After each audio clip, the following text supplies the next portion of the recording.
republic for which it stands, one nation, under God, indivisible, with liberty and justice for all. Please join me in a moment of silence.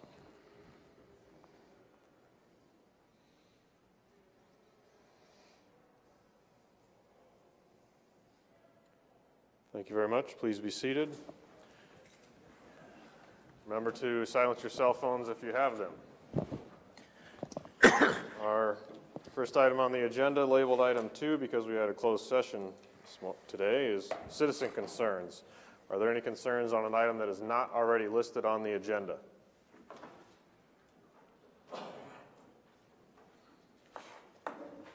Sir, please state your name and address and your comments. 3 minutes, please. I'm Dick Owens, 1400 Indian Hills Drive here in Sioux City.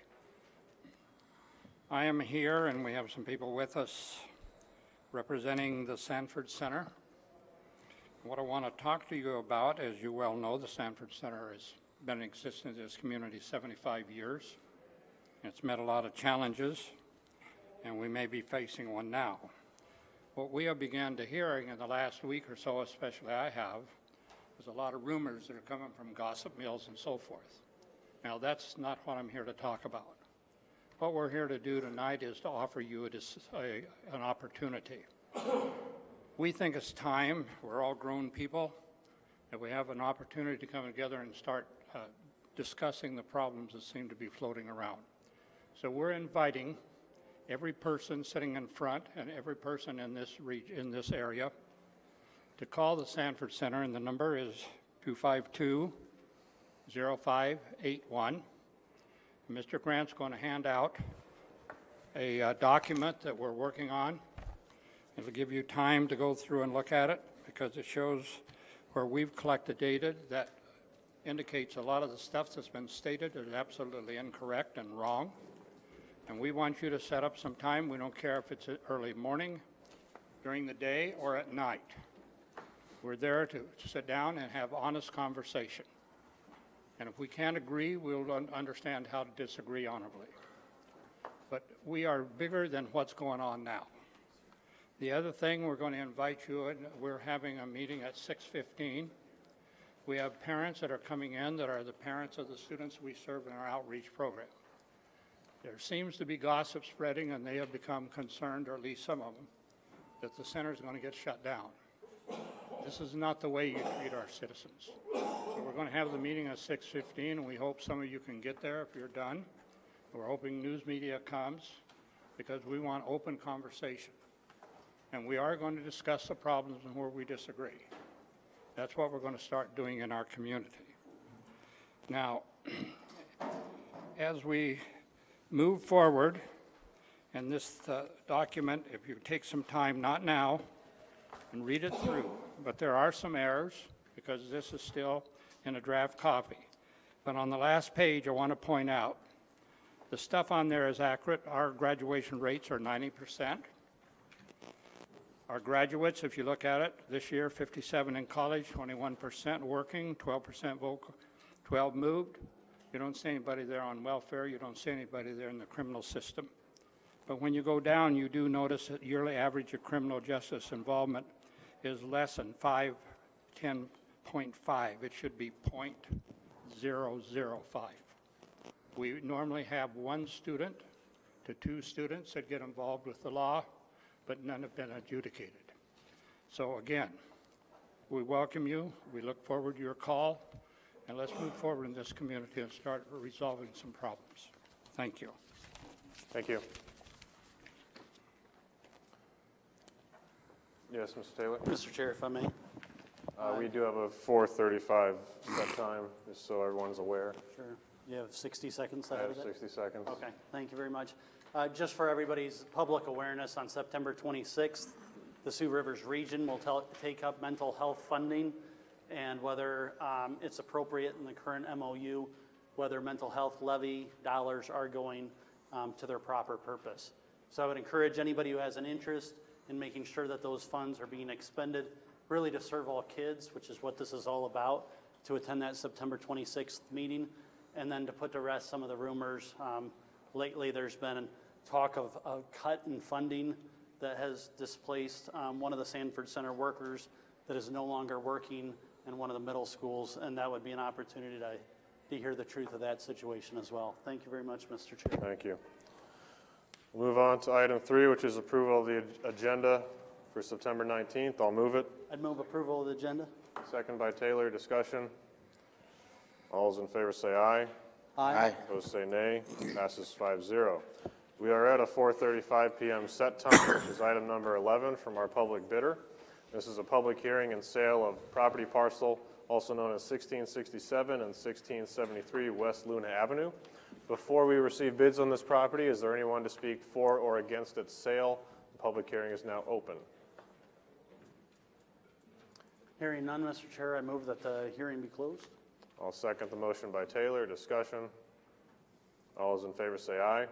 Aye. Opposed say nay. Passes 5-0. We are now entertaining bids. If you would like to bid on this property, please come forward, state your name and address, and your opening bid.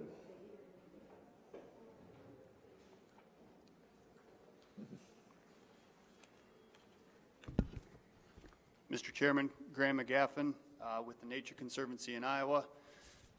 Local address 4501 Manor Circle, Sioux City.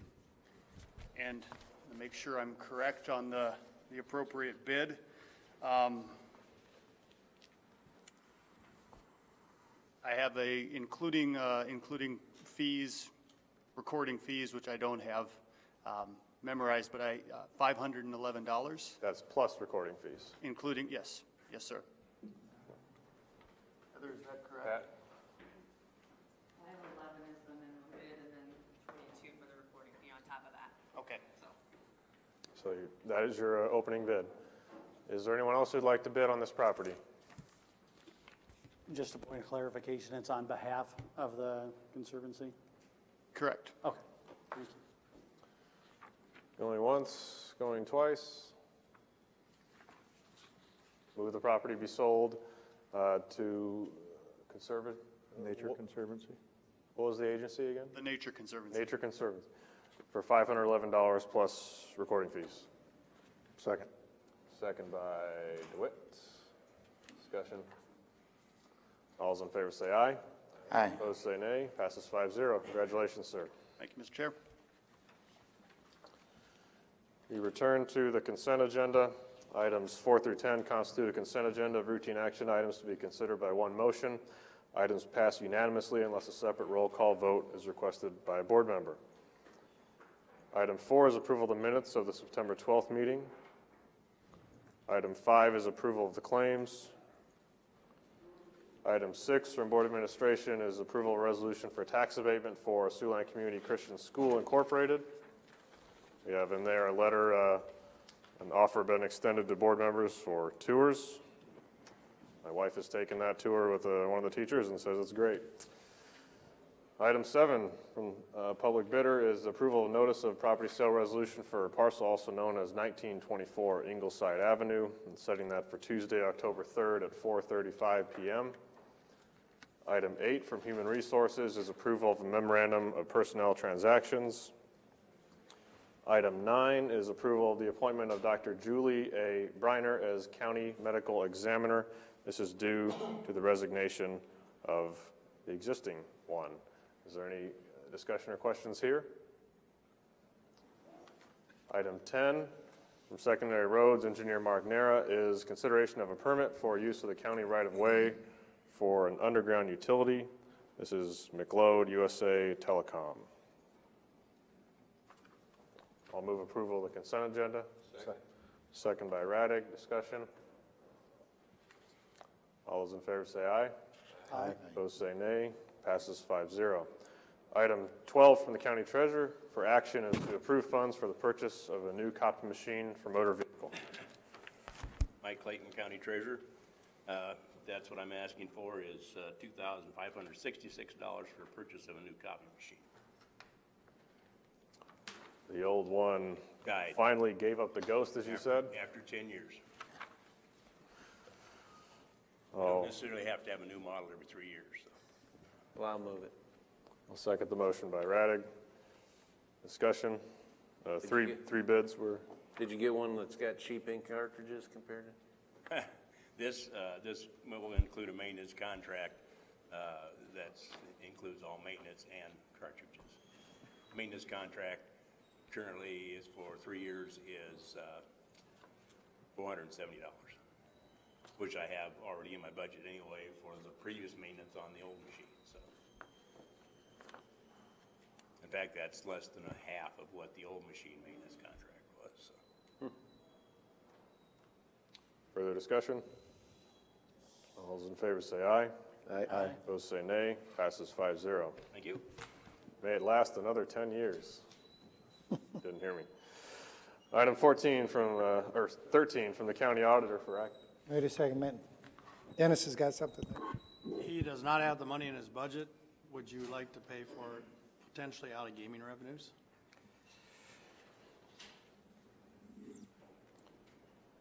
Mr. Treasurer, you didn't note a recommendation of a funding source, did you? I didn't recommend because I don't know where you guys want to get the money. Okay. So, if I had it in my budget, I wouldn't be here. Right. Dennis? Okay, we have funded equipment purchases out of gaming revenue in the past. We did not this past year. Potentially, you know, if somebody comes up with emergencies, this is something we can do with gaming revenues. I would so move to do so. Okay. I'll second. Discussion? All those in favor say aye. Aye. Opposed say nay. Passes 5-0. You could just have people pay an extra $10 and they move up like 5 numbers in line over there. What's that? Well, we could try that and see what happens. It might work. Item 13 from the county auditor, Patrick Gill, for action is consideration of a contract accessibility policy for Woodbury County. Okay, if I just do it from here? Yeah. Okay. This policy before you is just something that has been reviewed by the policy committee, and it's just simply is that all contracts are going to be on a website somewhere. All those contracts that come through the Board of Supervisors are automatically put on the website, but for contracts that are for other county entities such as conservation, and I even received an email from the county assessor talking about the same thing, is that it's just going to be the policy that the board approves, is that all contracts, all agreements are online somewhere, the accessibility to them somewhere. Because we get calls and people, sometimes contracts get lost and that sort of thing, so this just helps that everybody knows that they'll be able to find a contract somewhere online. I'll move to approve the contract accessibility. Second for discussion, DeWitt. Is that, who's going to load those onto that, Pat? You or?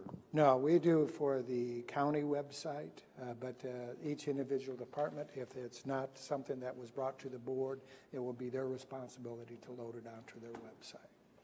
It basically eliminates the question Right. what to do if there's not a policy. Right.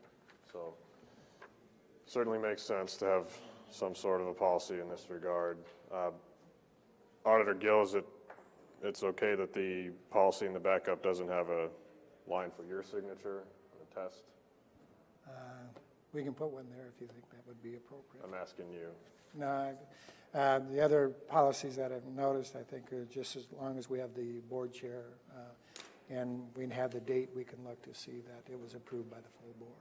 Okay, very good. It's been a motion by Radig, second by myself. Further discussion? All those in favor say aye. Aye. Those say nay. Passes 5-0. Item 14 from Secondary Roads, County Engineer Mark Nera, includes item A, receive and consider bids for project number Perrin 280th Street.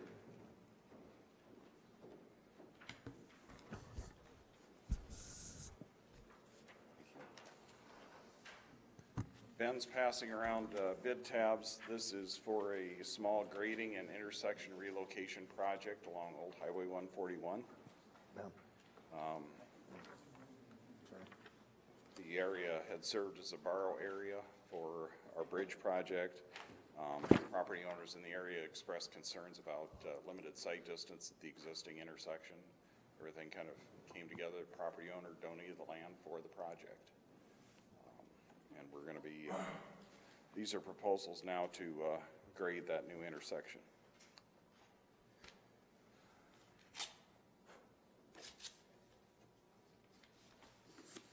First bid is from Lieber Construction Incorporated. Certified check in lieu of a bond has been included.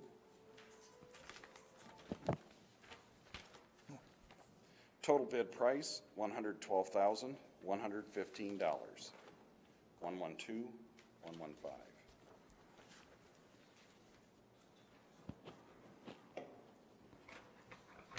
Next is from L.A. Carlson Contracting of Merrill, Iowa.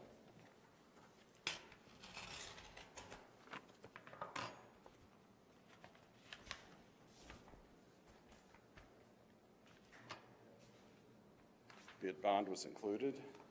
Total bid price, $119,878.45. 119,878.45.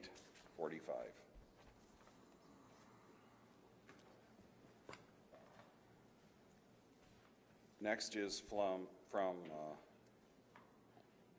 Allen Earth Moving.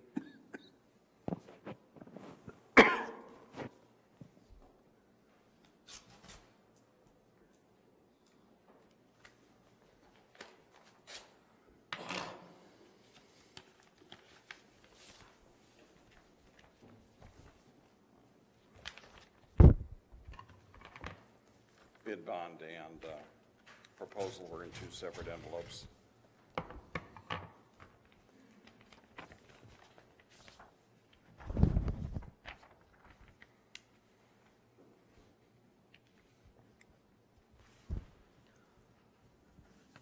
Bid price, $63,743.90. 63,743.90.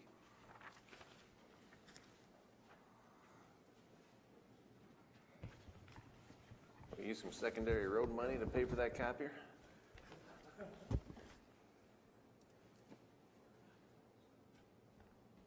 Wait, is that the right one?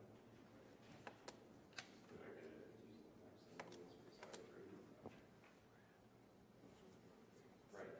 But I have a bid here from Carlson that was in a different stack. I want to make sure I didn't. Okay. Next is from Peterson Contractors Incorporated of Rhinebeck, Iowa.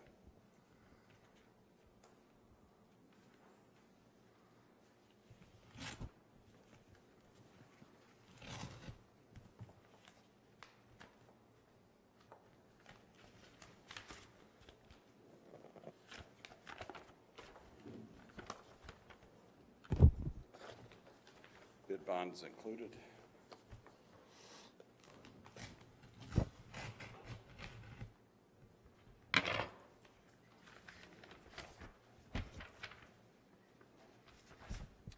Total bid price, $99,622.06.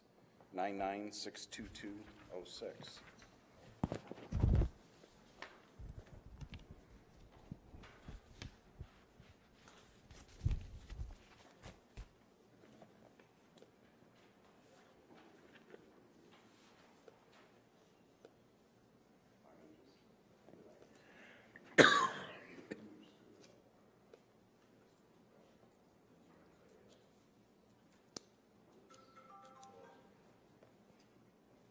Recommend award of the bid to Llewellyn Contracting.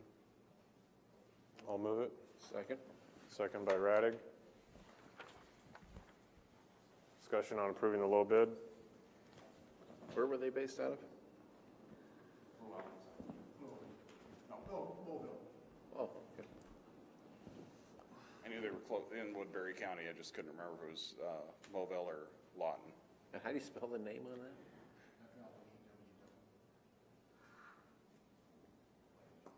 E-L-L-I-N-G. Okay. They do a lot of grading work on bridge projects for us as a subcontractor. So, okay. They're competent to do the work. All those in favor say aye. Aye. Opposed say nay. Passes 5-0. Item B is to receive and consider bids for project number M-HC 17-4. Like I said, the bid was even below our estimate for this riprap project. That's why I had to look twice and make sure I hadn't grabbed an envelope for the other project inadvertently. So it was a very good bid. L.A. Carlson Contracting, this is the first bidder.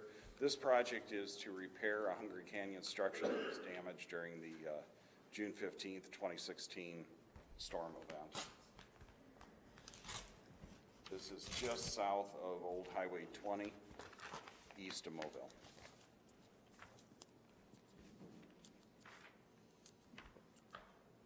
Bid bond is included. Total price, $58,454, 58454.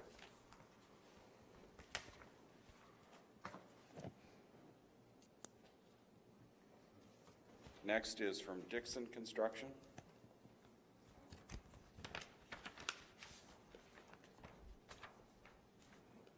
Bid bond is included. Total bid price, $49,000. Even, $49,000.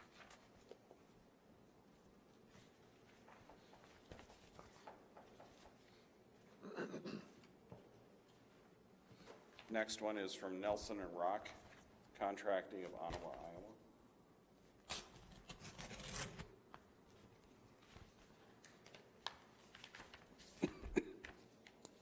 Bid bond is included.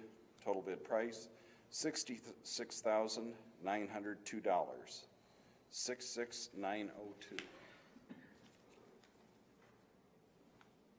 I recommend a word to Dixon Construction. I'll move that. I'll second the motion by Radig.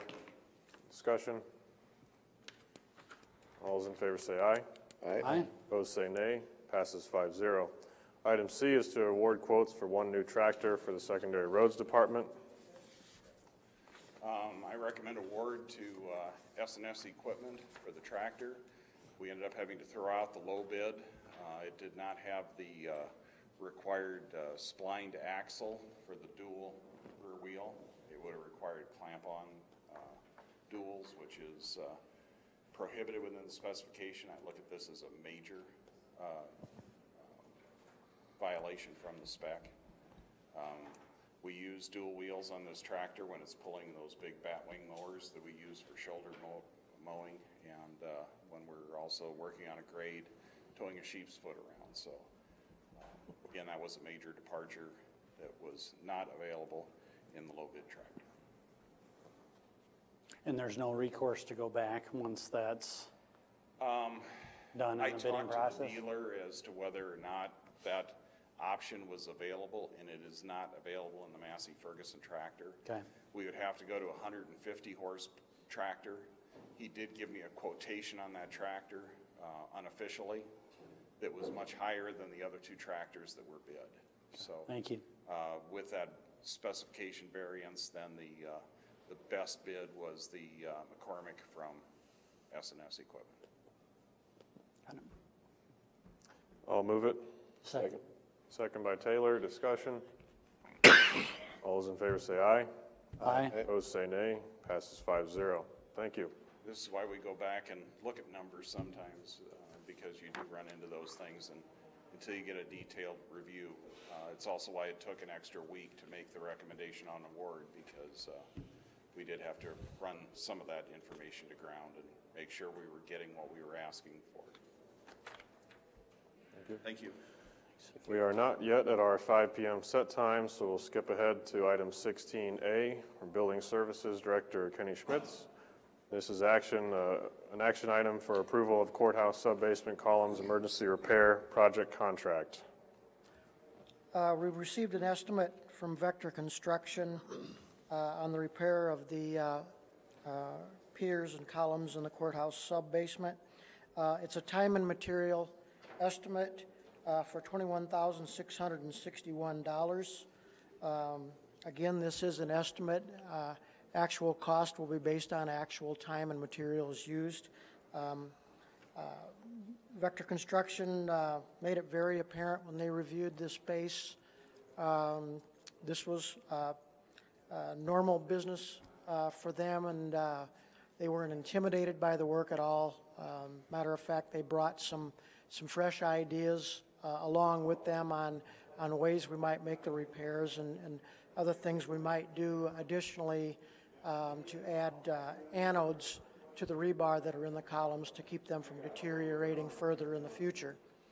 And so I would recommend that we approve the contract with Vector, and hopefully they can get started in mid-October.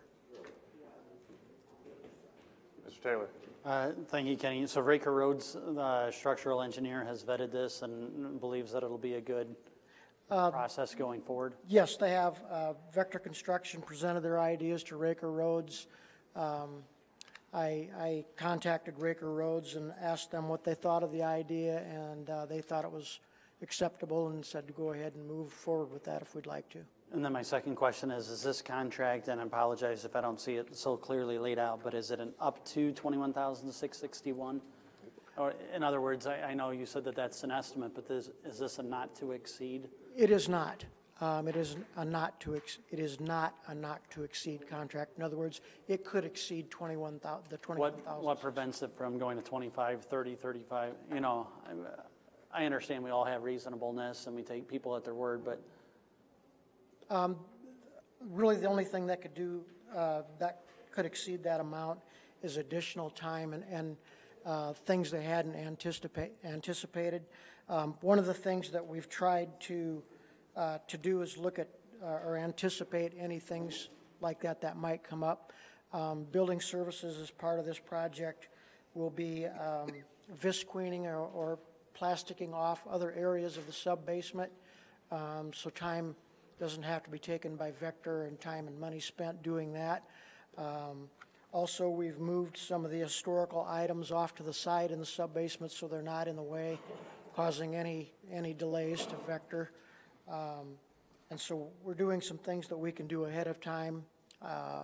We've got the chained-in area in the sub-basement that encompasses some historical items. That fencing comes up against one of the columns that'll need to be worked on, and so that's another item Building Services is working on to remove and get out of their way. So we're trying to limit all those things. and I guess my only other comment would be I understand that it's an emergency repair. I'm going to be supportive of this time, but if there's any way to have in there where they're being communicative as far as, you know, a reasonable good faith estimate, sometimes can make me nervous. So if that's something that's out there, so there are no surprises, I think that would be Absolutely, we'll Good. convey that for sure. That's all I have, Mr. Chair. Thank you. Any other comments? Something you can ask them to do is have them fill out like timesheets at the end of each day and have Kenny signing off on the timesheets. That way you're keeping a running total and knowing what, you're not getting surprised by they've got a whole bunch of, sometimes on time and material they'll charge you for their office time for a project manager that you're not even seeing on site. You know, because he's the guy that's running to get equipment or doing something, so just make sure if you get him to give you daily timesheets or something like that, that'll help. Good point, Shane. So I move to approve the Vector Construction proposal dated 9/8 of 2017 with oversight provided by the Building Services Director. I'll second. Discussion? All those in favor say aye. Aye. Opposed say nay. Passes 5-0. Thank you, Kenny. We'll return momentarily to your items. Rest of your items, because we are at our 5 p.m. set time. I will now recess the Board of Supervisors meeting and convene the Wolf Creek Drainage District Trustees meeting. Item 15 is a public hearing for the engineer's report on Wolf Creek Drainage District annexation. Good afternoon, my name is Brian Bloom. I'm with ISG, the engineering firm that has been directed to file the annexation report for Wolf Creek Drainage District. We're here today for the public hearing on that annexation. Mr. Gill, do we have any written objections Not that I'm aware of. from landowners present? Are there any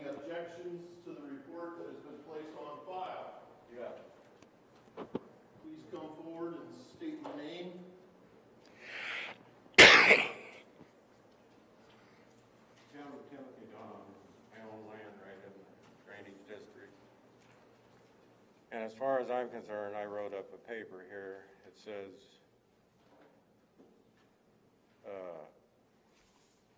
we want to get this in our own hands because we believe that there is a huge waste of money going on here. There's 3 or 4 of us farmers that have lived around there all our lives and farm right beside the ditch and know what's going on with it. We never needed to spend $50,000 to $80,000 to tell us what we already need to do to it. And like Doug Wigsby and Dave Folsom all have backhoes. We could have already had the work done and had it drained out and not be flooding every year.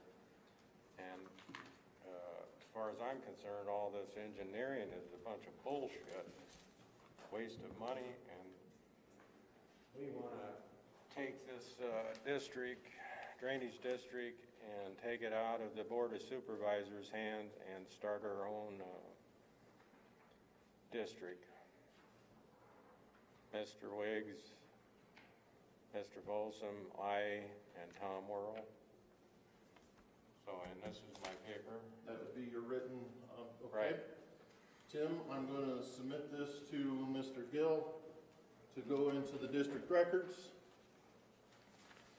And just so that I can restate what you've stated here. Please, in the microphone, please. And could you entertain a motion to receive? Yes. I'll move to receive that. Second. Second by Radig. All those in favor say aye. Aye. Aye. Opposed say nay. Passes 5-0. Thank you. And I just want to, once again, Tim, you're looking to start your own trusteeship for this district, Correct. removing it from the authority of the supervisors acting as trustees. Right. Okay, so this is not a true objection to the annexation that's taking place, but it is. On the paper, I did object to the annexation too. Okay. If I can have that, Mr. Gill, can I have the objection back so that I can read it, please? Any further action, It may concern, I, Timothy Doms, respectfully submit my objection to the proposed annexation of said lands. I believe that there has been a tremendous amount of wasted time and money in coming up with a report and survey that has not proven to be valuable in correcting any of our current drainage issues. I believe that there are alternative options that would better be suited for this project. I also believe that this matter needs to be removed from the board's hands and reassigned to a group of local farmers that would have the knowledge of the matter due to the local farming it for many years. Sincerely, Timothy Doms.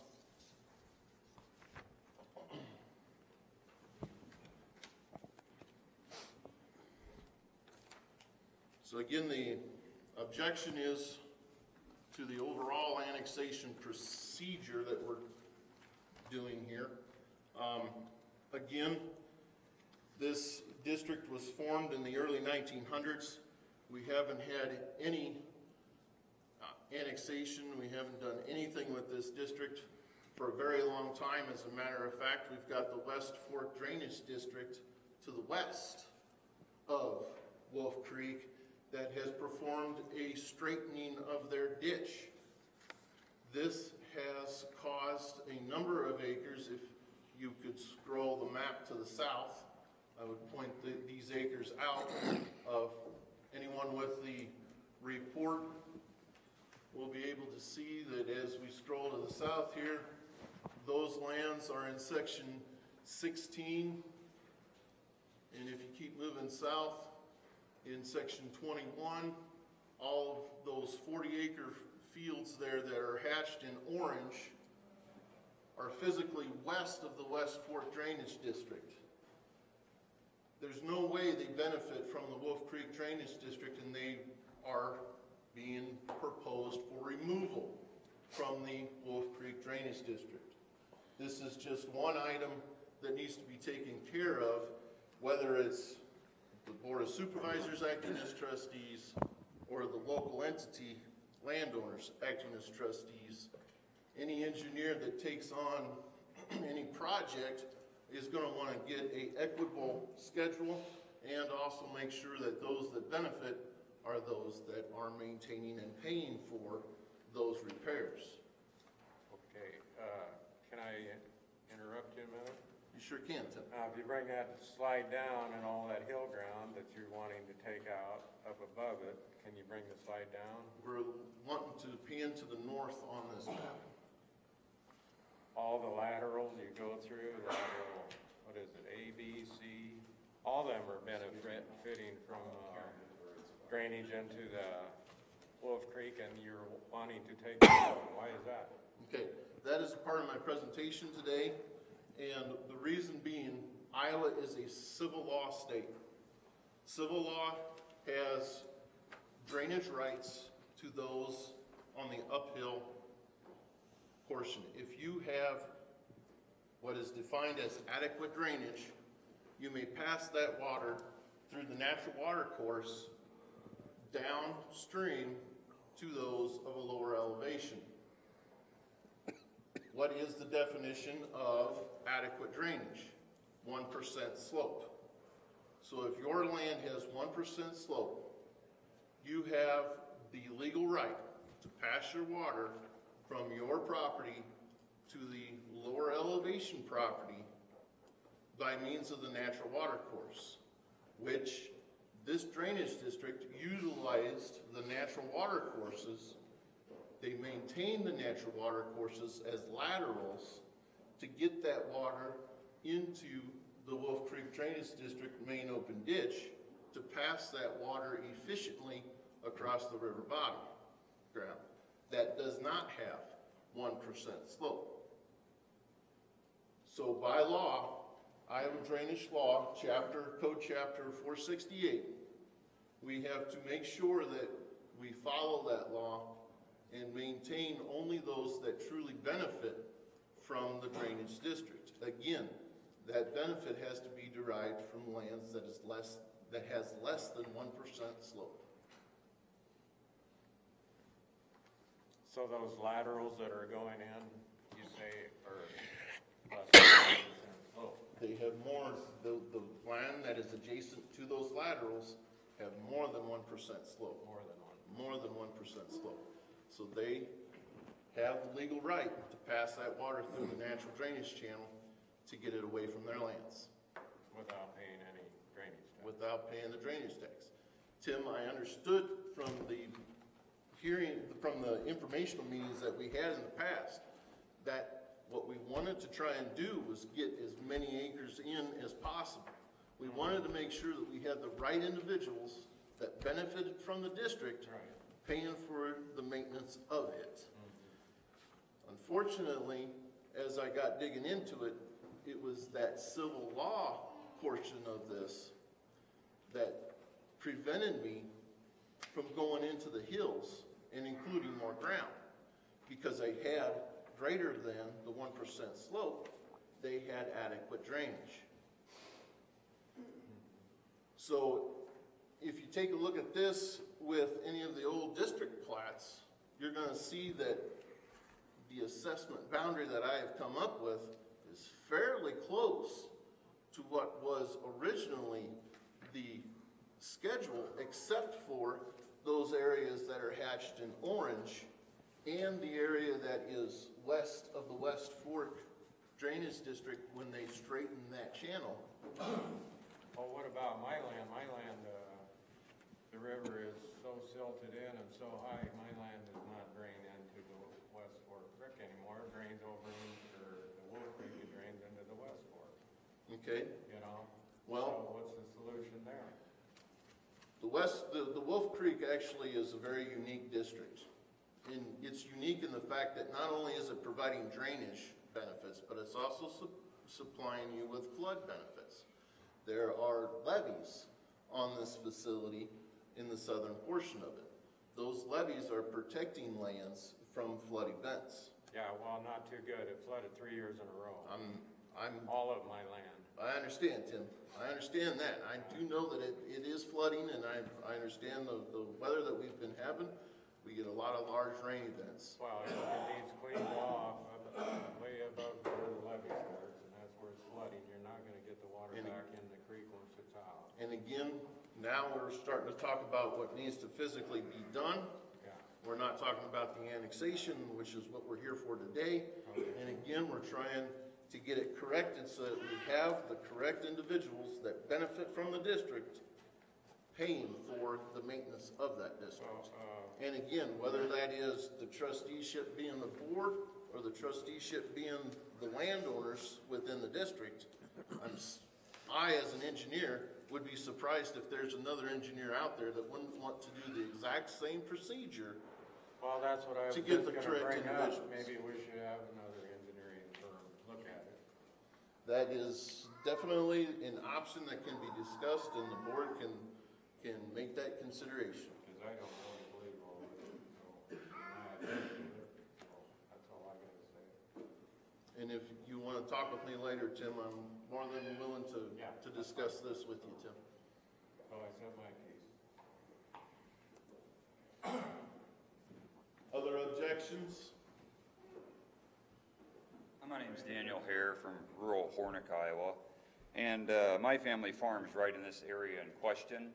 And I guess I'm just here, to kind of get some more clarification on the issue. I have some pictures from June 15th of 2014 that you guys could pass around if you want, showing the area that was flooding majorly along the Wolf Creek there. And it's happened in 14, 15, and 16. However, 2014 was the worst.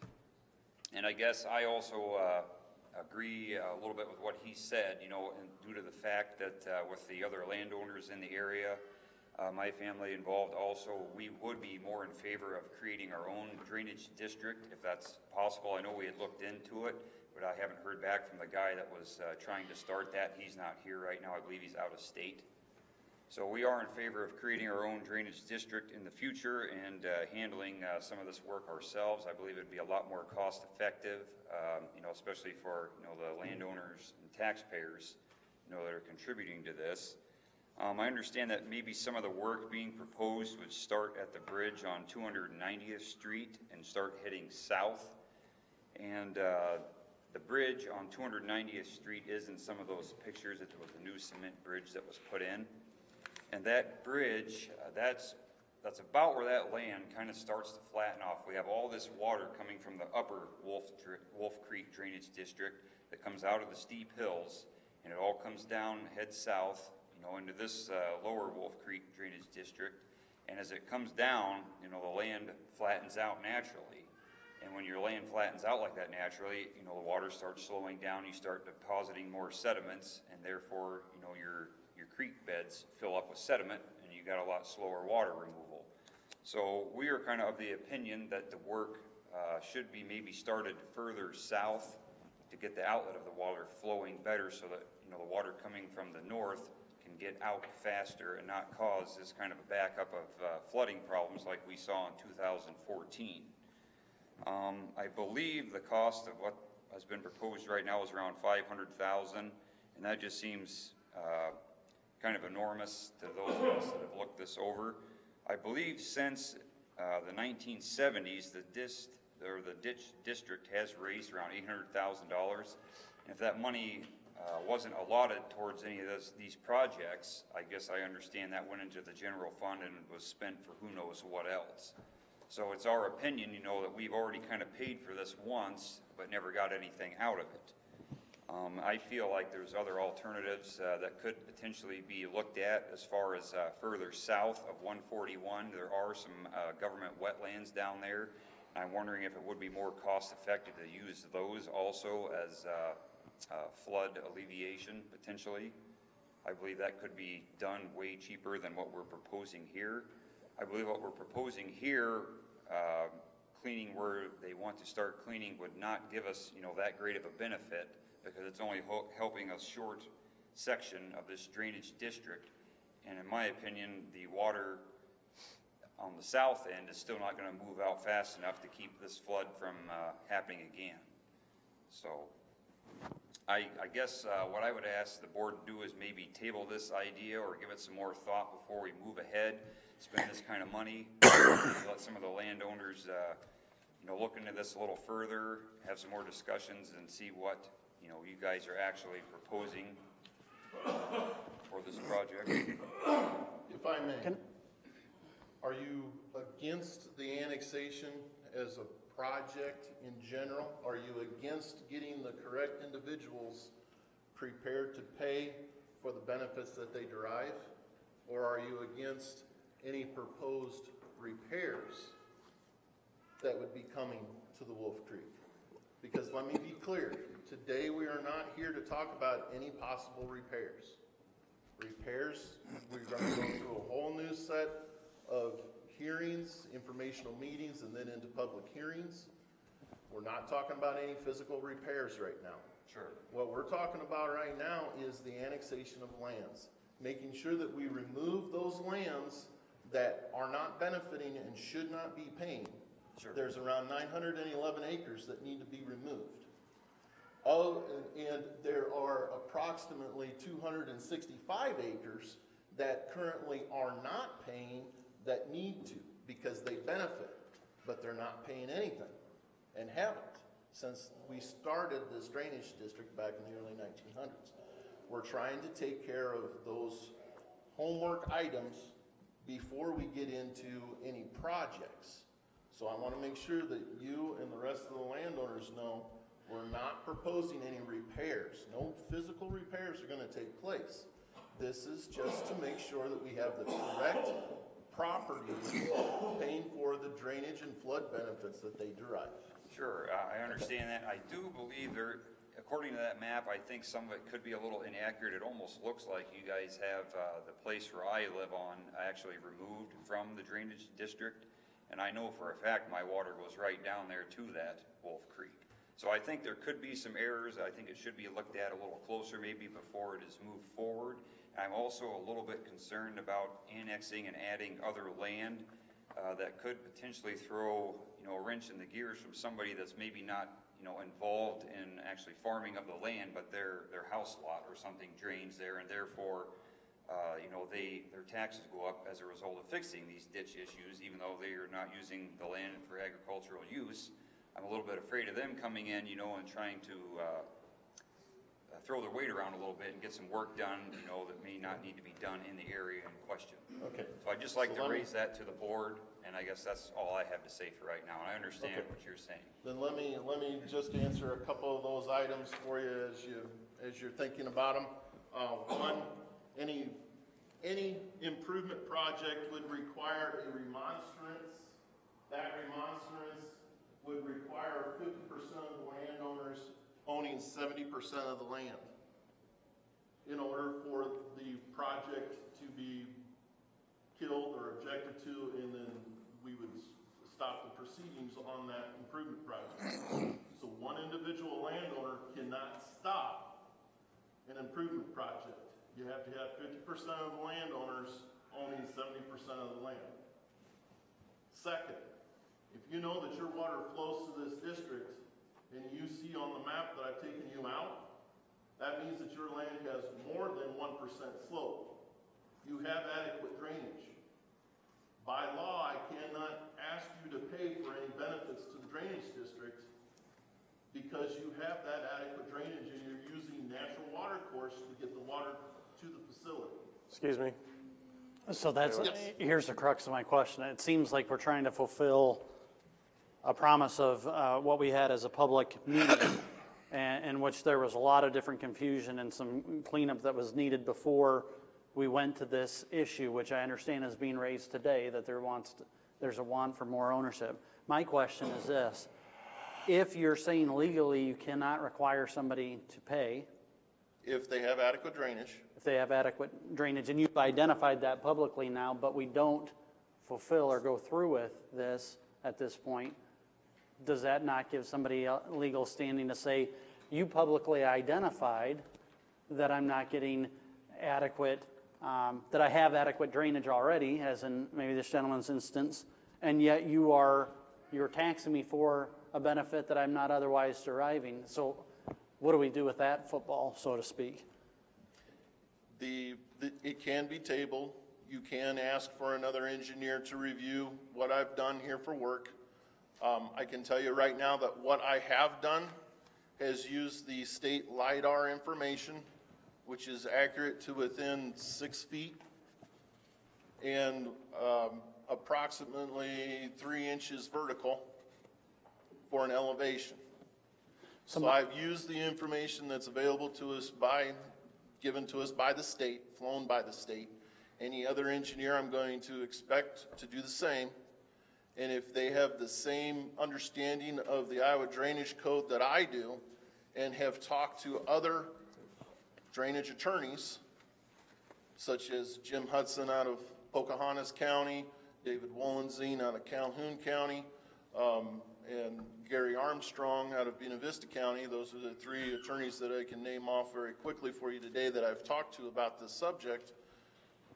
You're going to find out that they're going to come up very similar.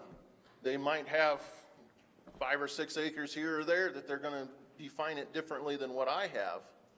But in general, it's going to be the same. You can do that. Now, once you have that information, once you've done that, now you've got this setting there. You've made it public that you've recognized that there's areas that receive benefit, not paying, don't receive benefit, and are paying. You have to do something. At that point, you would have to do something. Is that not at that point, this point?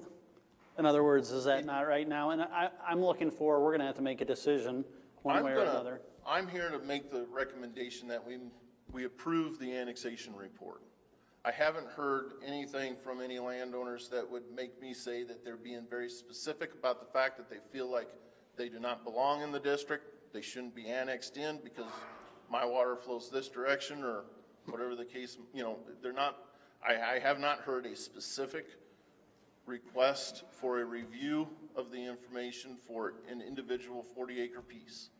We will do that. We would continue the hearing before we would approve the report, if we get that. Right now, I'm hearing that the ditch needs work. I'm hearing that they want to take more ownership and form their own trusteeship. All of these things are commendable. Absolutely. And I understand that by driving this district that it does need work. There's work to be done here. But you're always going to have this issue of annexation. An engineer that's doing his work is going to be requesting this annexation. Don't waste this money that we've put into this. Let's get it done. So my recommendation is approval of the report today. Now, I want to make sure that we give everybody an opportunity to object that has any objections. I don't know that we've satisfied everybody's objection yet, but that is still going to be my recommendation.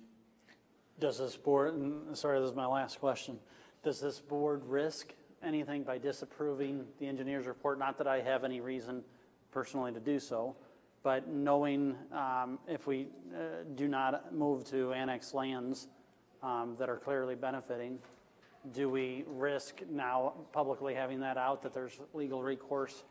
If a landowner was to come forward using the report that I have placed on file stating my property is designated here as not receiving benefit, yes. Now this board has to make a decision about whether or not they're going to approve or deny the report. And at that point, then the landowner can state that you haven't fulfilled. They can come forward with another engineer's report from another engineer that they would have paid for in order to prove that their land should not be in the Wolf Creek Drainage District. Then this board would have to relieve them of their assessment responsibilities for the Wolf Creek. Thank you very much. I have to agree with you, Supervisor Taylor. The one I'm worried about are the people that we're taking out of it, that are paying for something that they're not getting the right, benefit. and that's really a part of That's the side I would say, wait a minute, if we know they're not getting a benefit, but we're taxing them for it, that's just wrong. Excuse me, in order to be fair to all speakers, if you have not spoken yet and you would like to, please come forward. Dave Folsom. I actually live in section 10 and 11, and that little triangle there, you're actually taking me out. I understand the 1%, but I know that my water runs down the hill, crossed over into my other field, and then it goes over into the Wolf Creek. Floods, all the water goes over there, and then it goes down in the ditch, silts all that in, so it eventually gets out to the creek and silts it in. So I should, by rights, be paying taxes on that. You're telling me I don't have to. Why? My water goes down there. The neighbor's water right across the road goes down the driveway, out into my field, and goes down the Wolf Creek. Well, again, just take a large picture of the overall state of Iowa. You don't have a drainage district in all parts of the state, do you? No. That is because you have adequate drainage in some portion of the lands. This is that dark black line that's on the map represents that breaking point where we have the 1% slope. Now, at some point, you have to come up with a definition of what is adequate drainage. I had to go look for that. I myself did not have that specific definition of what is adequate drainage. I went to Iowa State Extension Office and I found documentation that supported 1% land slope gives a property adequate drainage. So I had to find the 1% slope break line point, and that is where I had to start with my definition of who was receiving benefit from the drainage district.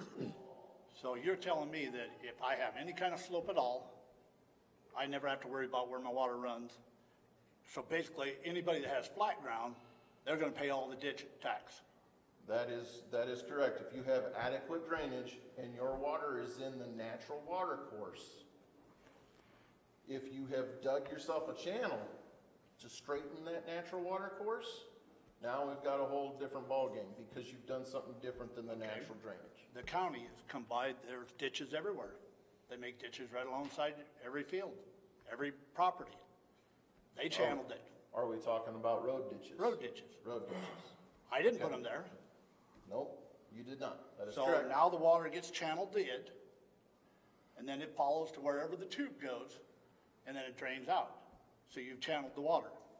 So that should put every hill piece in this that drains in there, it should be part of it. Because it's being channeled. The road ditches are channeling it. The road ditch was created for the purpose of the road bed in order to maintain stability. You will still have areas where that road ditch has a slope that is greater than 1%. And there is such a thing as natural water course through the low spot. That's where you're going to find your culverts underneath the road, is in the low spots. So again, you would have, this area is still natural water course, and I'm welcoming any conversation that you would like to have afterwards here to hopefully further understand the subject. Well, they made road ditches also to keep the water off the road. That is correct. Okay, so it is for the purpose of the road bed, yes. So like I said, it channels it out onto the flat dirt, cross over into the Wolf Creek. So what you're telling me with 1% slope, basically you can take out all the hill dirt and it's just going to be all stuck on the people that have bottom dirt. That ain't right. It isn't right. Now, is that Iowa code that the objection is with on that? That would be correct. That would be a objection with the code of 468. Yeah, I'm Bernard here, and this 246 acres that's in it. Address, please, sir. Pardon me? Address, please. 3030 Day Run Trail. Thank you. I'm right on that bridge where this starts. What I'm wondering is the 246 acres is being annexed, and that includes land that I have here. In the 911 acres that's being taken out, does the 246 acres going to pick up the taxes that this 911 acres was paying? No, sir. See, that's what I don't know. Now, when we're talking about the assessments, we have an assessment schedule that is not equitable. What that means is, again, we gotta follow Drainage Code 468 Iowa. It states that we have to assess based upon benefits. Okay.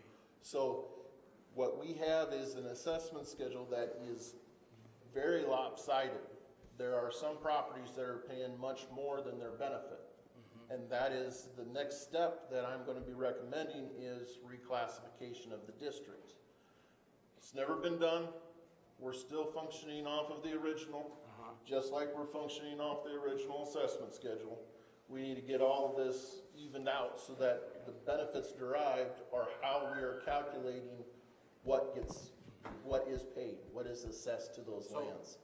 So again, no, the 900 acres that are being removed, those dollars are not going to immediately transfer to the 246 that are coming in. But some of it will be proportioned heavier to the 246 acres down the road. As you can see from the map, the majority of the hatched red is on the edge of the district. So again, it's by benefit derived. So if the facility was directly on your property, your assessment's going to be higher because you have access to that drainage district facility right there on your land. If you are removed from that facility, your assessment will be lower. And right now, that is not how this assessment schedule lays out. Okay. Excuse me, Mr. Taylor. So two quick questions. Should I be nervous if I'm coming in to this district? I mean, 911 and 246 seem like different numbers to me, right? As far as the shift, I think that's the heart of the question. The shift is right around a negative loss to the district of 666 acres. Right. That's not a good number, by the way. And timeline for reclassification of the assessment, you know, to reassess everything and see what the net benefit is going to be or loss? If it's approved today, we would take care of that this winter. We would have numbers and everything prepared for February of 2018. And is that something that the trustees would need to approve? That is correct. Thank you. We would also need 2 commissioners, landowners within the county of Woodbury that would have some knowledge of property values, soil maps. Retired farmers are great individuals to get as commissioners. We would need 2 individuals that cannot own land within the district. And because the question has been brought up, if these individuals are wanting to petition to be trustees, and not to get into that whole subject, but just the quick answer of timeline for that, do we know? Timeline of development of a trusteeship by the landowners? Right, if they wanted to take it away from the Board of Supervisors as much as this board. I would need legal counsel to be able to give me some guidelines as to how long that would take. I do not have that answer. If I could just interject, the 3 newer board members won't remember this, but at the Hornick meeting, Supervisor Taylor mentioned there was discussion of forming your own district, having your own trustees. I believe Go ahead and finish. Thought you were. No, I have something to add when you're ready. Okay. The board's response was, that sounds great. In fact, we were trying to find volunteers at that meeting. A lot of people were volunteered that were not at that meeting. So I sympathize with the, haven't heard back from the guy dynamic, that people just don't jump at the bit for this task. The Upper Wolf Creek Drainage District recently took that action on behalf of their district where they had an election, and they are now under control of their own trustees. It took about 9 months from the time when they initiated the idea to find the individuals who were willing to serve, and then to go through the paperwork and the election to make that happen. I know Auditor Gill assisted them through that process, which he could do with the Wolf Creek as well. Thank you. Well, I think my question's been answered, but my location's right there, so I'm affected quite a bit by all this. And those pictures that were given out, that's a lot of the land that I found. So I had a total wipeout on all that flat land in 2015. out again, 16 went out again, but not as severe. Okay, Thanks. thank you, thank you. Anyone else here with the Wolf Creek Drainage District that would like to speak? I know we're not gonna solve the, the flooding today, it's just creating the boundaries in the district. But would it be possible to kind of create a lake in the future, kind of east of Hornick on that state land and county land? I mean, would that create a place for the water to go so you don't have that kind of flooding in the future? We do have some acreages down there that have been put into a conservation reserve program that's managed by the NRCS. I'll scroll down the map. They're north and south of 320th Street and to the west of Hancock Avenue. If memory serves, it's about 320 acres all total that is in that. And additionally, some of that land was purchased by the state of Iowa and is managed by the state within that same area. I was looking at it on Beacon west there. of Wolf Creek is still privately owned between 320th and New 141. Like I say, about 320 acres of the ground to the east of the Wolf Creek ditch is privately owned wetland easement or state-owned wetland easement. And because of the elevations that you have in that local area, any detention, retention, basin, pond, whatever your thoughts might be there. It'll just fill up. It's going to be very limited as to the capacity that you're going to be able to put water in that area. Your drainage benefit to the district is going to go down greatly, or it's not going to help you out for the dollars that you're going to spend to develop the detention. Okay. The other thing to go along with it would be there is flood benefit that's also derived because there are levees on the Wolf Creek through that section. So again, we would still be having to deal with the benefits of flood protection also. And if I could add, one of the risks you would take is there is still some private farm ground on the east side of the Wolf Creek, a portion of which is red hatch there, as a matter of fact, that is still in private hands and actively farmed. That was the area where the board received the complaint from Westergaard Farms about plugged drainage structures along the Wolf Creek that we repaired this summer. Oh, sure. That work was done by Soil Solutions by quote that the board approved as trustees to the district, where we cleaned out into inlets and outlets of some of those culverts. So it was within that area where that was identified by our earlier study as being in need of a clean out. After he explained this a little bit better as far as the annexation and the taxation process goes, I agree with Dave Folsom as well about the hill ground being excluded from some of this and the extra burden being put on the flatland farmer or landowner. And, my pictures show, what that looked like in 2014. That is a lot of the Wolf Creek bottomland right there that's just completely underwater. I mean, that's over 400 acres there, over 500 acres there. It's just about completely underwater.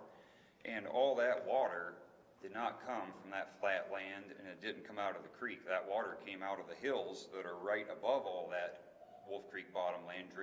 It drained down through everybody's hill farms, and it overran that drainage district's capacity and flooded all that land.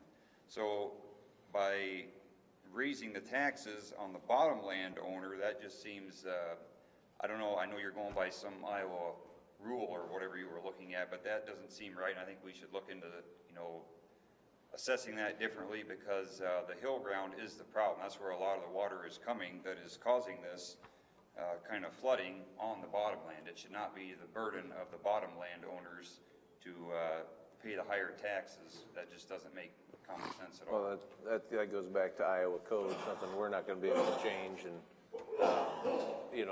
I'm sure the Farm Bureau probably would, I'd hate to speculate which side they would take, but they would be the powerhouse and driving force behind it. So you would have to take those kind of issues to the Farm Bureau to try to influence change at the State House. But, you know, you're absolutely right, because their property adequately drains on your property, you have to pay. So I guess my next question would be, should we even proceed with this kind of a annexation until we find out, you know, what could be done? We have to proceed because of timelines and following those state codes. If you're looking to do any kind of projects in this drainage district, at any point, you know, you have to have the boundaries set. I just get worried because, you know, when this kind of stuff happens or taxes are imposed on landowners and they go up, it's awful hard to reverse them, you know, if not impossible, if something changed down the line. So that's where my last concern is. And I guess my worry is that any legislative change wouldn't be implemented until July 1st of 2018. And so, you know, even if that, and that's a long ball that would even be the case. So that's kind of the difficulty we're trying to wrestle with, right, is how to implement Can it. you by chance speak to how much rain was received in the days prior to these photos? Yeah, I live just up on top of the hill there, and that was 6.5 inches. 6.5 inches. Okay. Coming, you know, that rained everywhere. Hill ground, all went down there on the bottom. You know, that much water didn't get on the bottom just from raining on flat ground. No, that's understood, and the rain event of a 6.5 rain event in a 24-hour period, we'd be looking at probably a 100-year rain event on that. I don't have my tables with me right now, but I'm running off of memory. It's a very, very large rain event to have a 6.5 inch rain in a 24-hour time period. Again, yes, Keith, you are correct. We need to follow the 468 code. And again, I still see annexation as being the first step that any engineer is going to take for this district, whether it be trustees of the board or of the local landowners.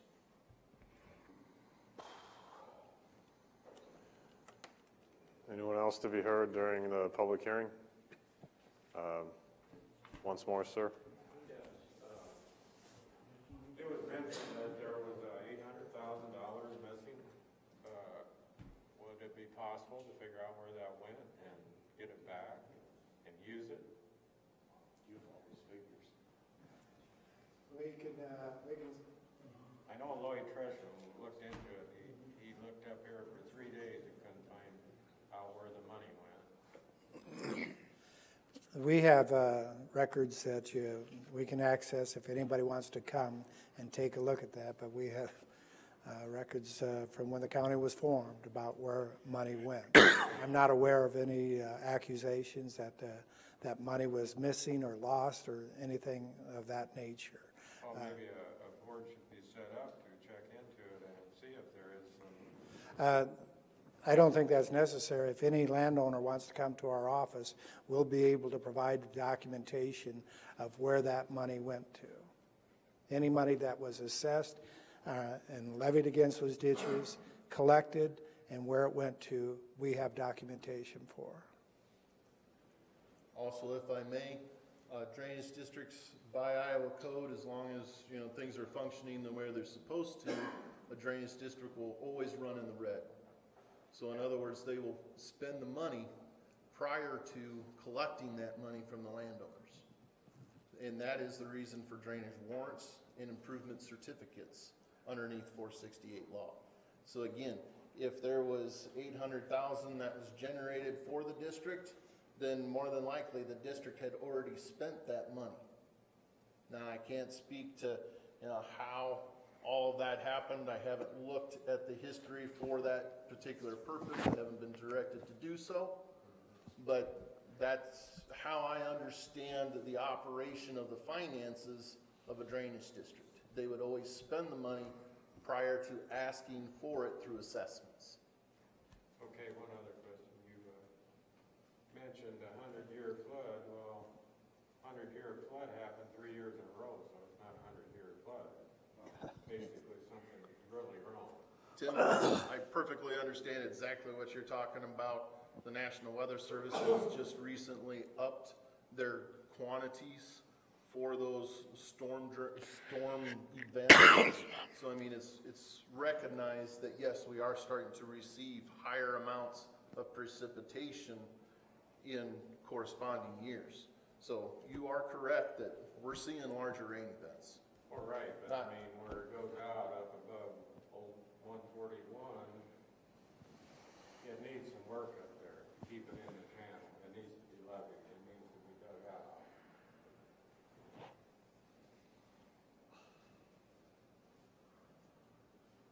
Okay, I do not see that we have any other landowners that want to speak.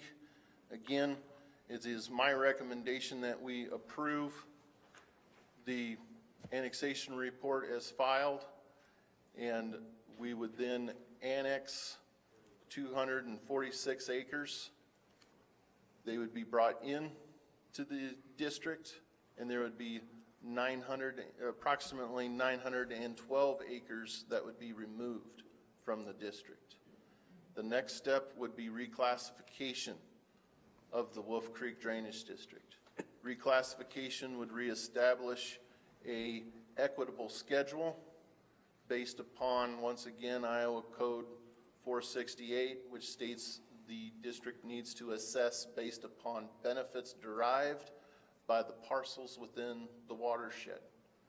So we would be taking a look at what drainage benefits are derived and what flood protection is derived from this district for each 40-acre tract and subdivide thereof.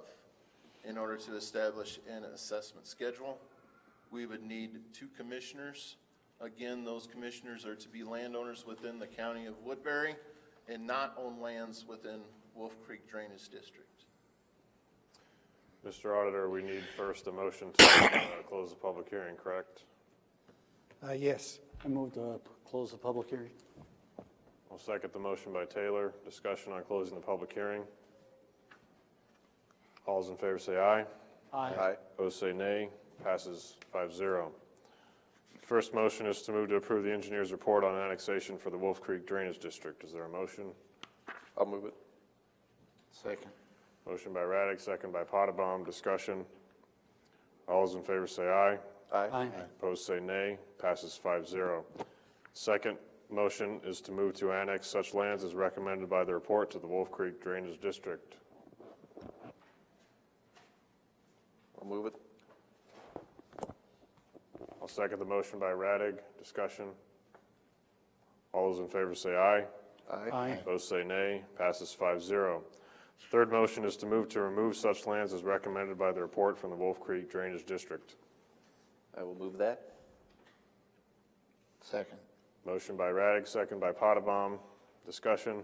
And maybe this is apparent, but I think it's what we're required to do by code. And although I certainly understand a lot of the objections, want to make sure that we're doing what we believe we're constrained to do by code. So I just wanted to say that as we roll through these. All those in favor say aye.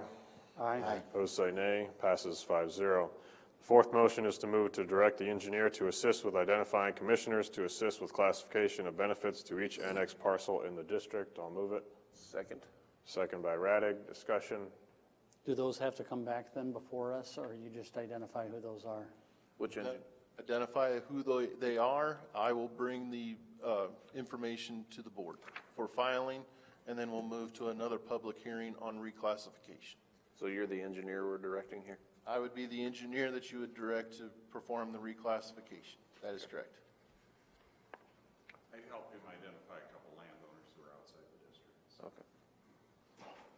Further discussion. All those in favor say aye. Aye. Opposed say nay. Passes 5-0. Thank you. Thank you very much.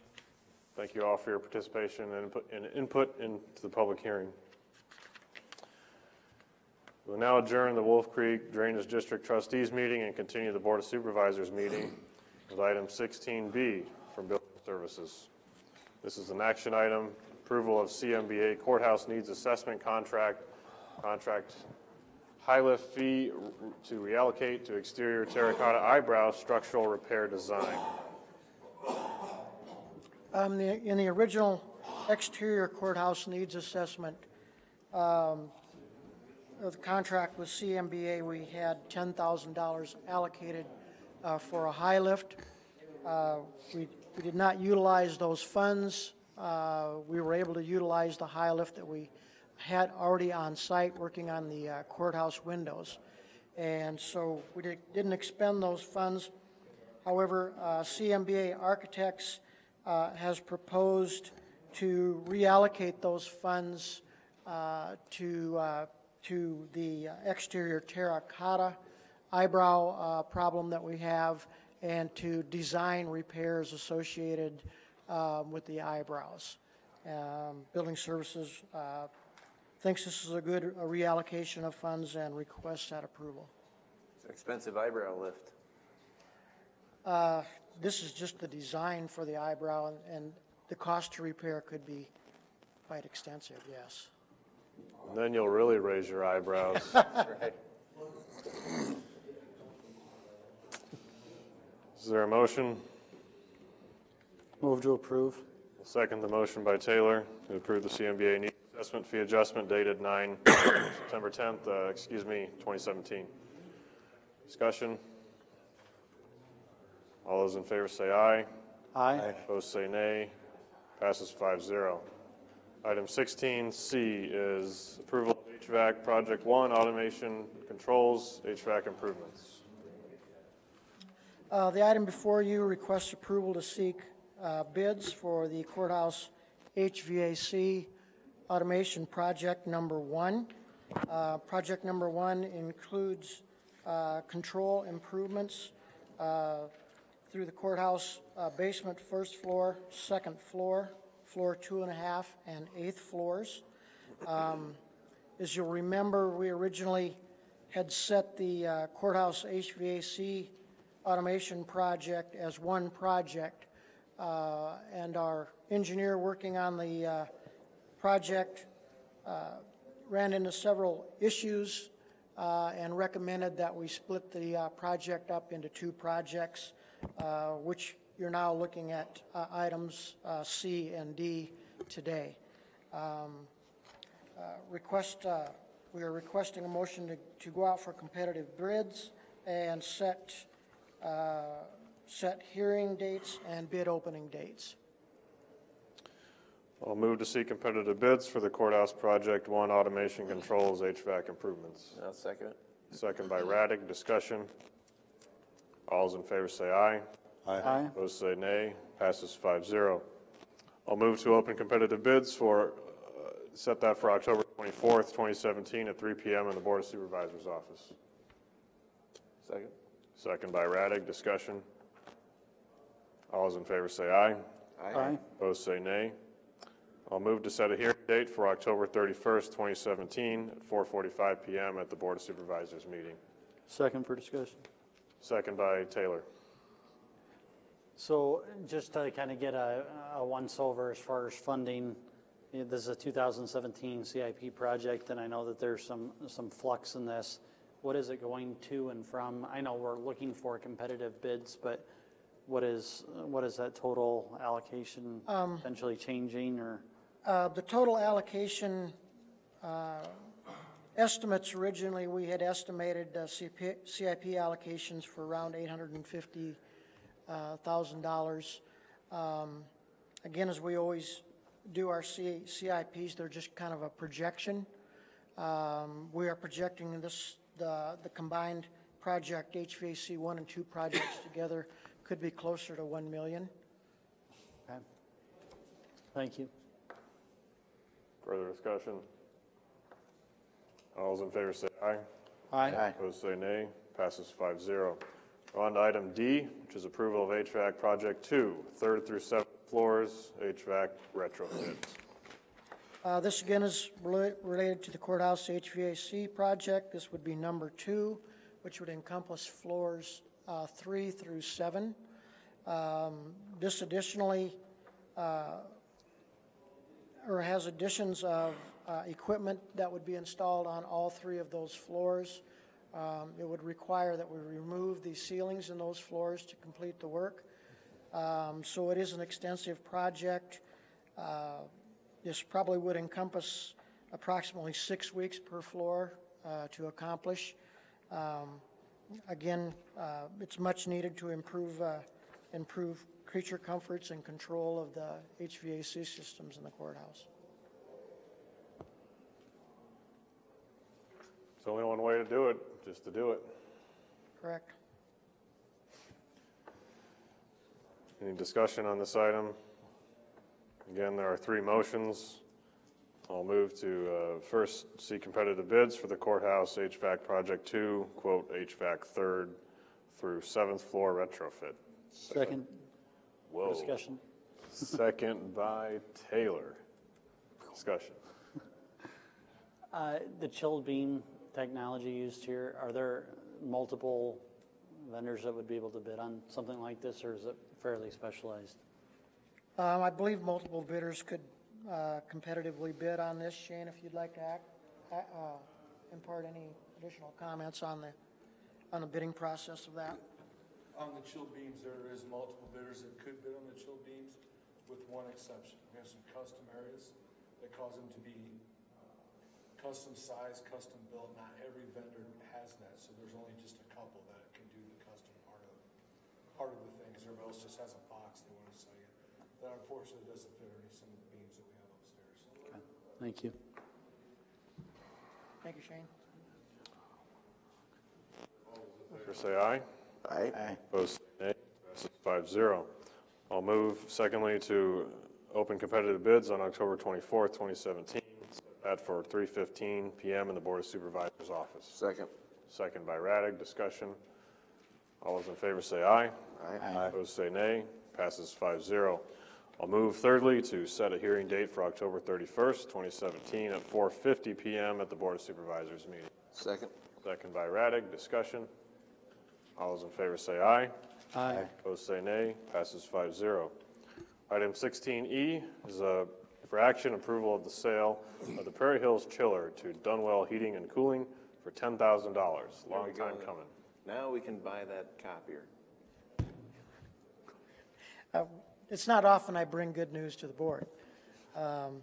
We have received an offer of $10,000 for the Prairie Hills chiller, and I'm here today asking approval for acceptance of that $10,000 commitment. I'll move it. I got it. Whoa. I got it. Easy, Mine. killers. Second by Raddick. Discussion. All those in favor say aye. Aye. Opposed say nay. Passes 5-0. Actually, that probably would be a better funding source if we could just use that instead of the, what we were going to use, Riverboat, or I guess it's not Riverboat anymore, but gambling money. That's number 2 down there, Gaming. Mr. Reddick. Actually, I think we're probably going to use these funds to probably shutter the Prairie Hills facility, but More costs are coming. Don't worry. Item 16F now is an information item regarding the LAC optimization plan, C1 project. This is a staffing report from Goldberg Group Architects. Larry Goldberg is with us. Larry Goldberg is with us this evening. He's going to go over some talking points tonight, explain where we are at today with the staff study, what the challenges are with the new intake and the master plan associated with it, talk about some different usage of current staffing and the possibility of staging new employees or new staffs at some point in time. Larry? Thank you.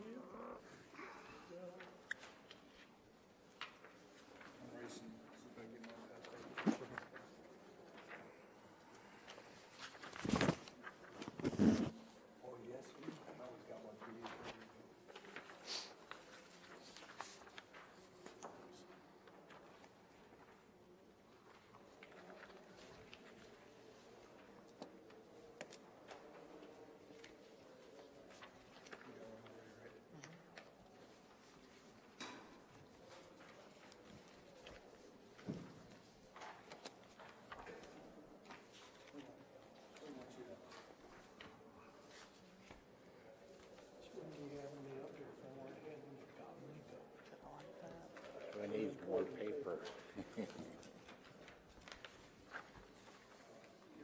Mr. Auditor, should these be moved to be received into the record? Were they in the No, this was not. a public They meeting. weren't, we hadn't had it, received it in time to get it in.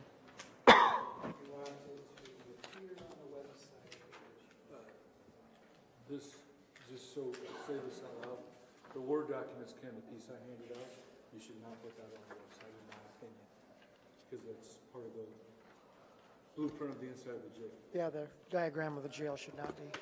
Agreed.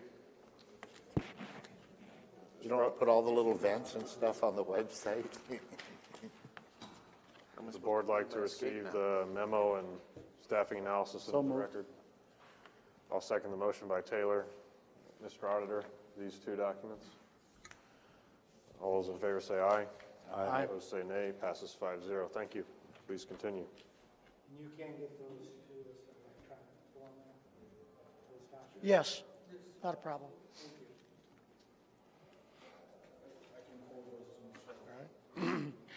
Supervisor, thank you for making time for me. It's nice to be with you again. There's a good and a bad to this report. The bad is that talking about inadequacies or talking about things that need to be improved is tough. There's many, many demands on the county's resources in that regard. I understand that. The good is that this is another step forward in how I would characterize something that we rarely have a chance to do, and that is take an existing institution like your current detention center and find creative ways to maximize or optimize its layout, its use, its function, its security, and ultimately its operation and its safety. We embarked on this some time ago and culminated in a master plan that was reviewed, discussed, and approved on February the 12th of earlier this year. And the sister companion to that effort, that was the physicality of the bricks and mortar. The companion to that was trying to analyze and form recommendations as to the staffing of the facility. The remarks I'm going to make are the culmination of a number of meetings with the sheriff and his command staff, the jail staff. We've had the benefit of Kenny and Shane in those meetings. I know that some of the supervisors have participated at key points too. I'm going to go through this fairly quickly, and stop me at any point. Some of it I appreciate is fairly tedious. But when we talk about staffing, we come at this through several ratios. Every institution is unique, and Woodbury County's institution is in a couple of ways, and we're going to talk about that. But basically, in staffing, the sort of jail staff 101 has to do with posts. In other words, places in space where a jail officer is there to perform a set of predetermined duties or responsibilities. You can have fixed posts or you can have mobile posts. For the first time in design history, we're starting to see the capabilities of blurring those using personal computers, all kinds of devices, PDAs, that now have the capacity to telescope a jail officer's duties on the move. So all of a sudden, a guy in a command post can hit the road, hit garters, and be freed up. I will also tell you from my perspective that we're doing this in several facilities, institutions right now, and I'll give you a few remarks because one of the questions that I was asked is, how does Woodbury County's jail stack up to other jails of that generation in terms of staffing efficiency? All right. So when you look at a post, and it is all right, there are a number of regulations that help guide the determination of jail operations. ACA 4-4501, Iowa Code, Jail Codes 356.5, 6, and of course PREA. What they mandate is that there shall be 24-hour supervision of inmates or of prisoners. They also mandate that the institution shall have a formal staffing plan containing ratios, description of duties, and other things, so that full supervision of these prisoners is ensured. PREA, of course, which is the Johnny-come-lately as of a few years ago, mandates not only staffing, but the response to altercations, to assaultive incidents in a responsive way, and is very specific about that. So all of these things contribute. In addition, you have a series of classifications, the likes of which I can tell you we never dreamed of facing 15 or 20 years ago. So all of these things contribute. What you have in this plan is our assessment that there are 12 posts in the current design as proposed and amended by our master plan. Excuse me. And the question is how we get that to happen. You have 12-hour shifts. You have 4 teams, 2 teams in a 24-hour period. And you have about 56 jailers currently. If you, in fact, have about 14 per team, then Woodbury County would be fine if this were an idealized situation, but it's not. In point of fact, the jail staff runs with an absenteeism rate of about 4 per shift.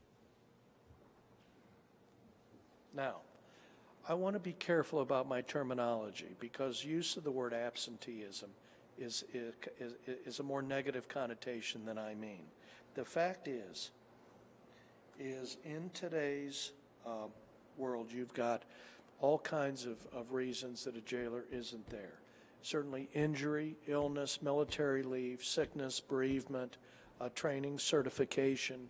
There's dozens, okay? Todd can certainly talk about them if I can't, but the fact is that the requirements on a jail certification structure today is pretty substantial. So what this means, and then you throw in holidays, you throw in the whole thing.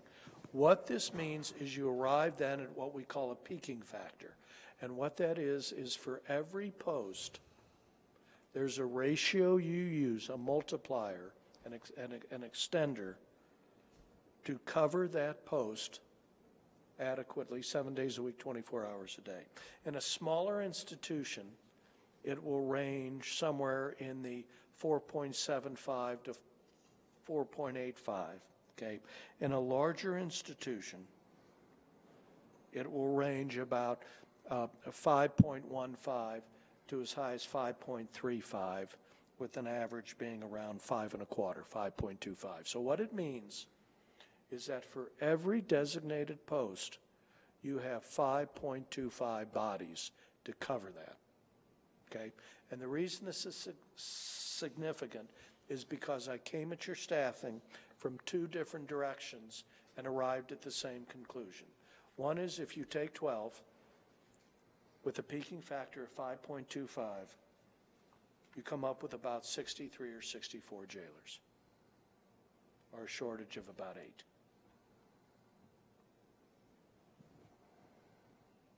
But if you take 12 shifts, 12 prisoners per shift, and you add in an average of 4 absent jailers, then you arrive at the need for 16, so that if 4 are missing, you have a net of 12 on post, which leads you to the same number of 63 to 64 jailers. Now,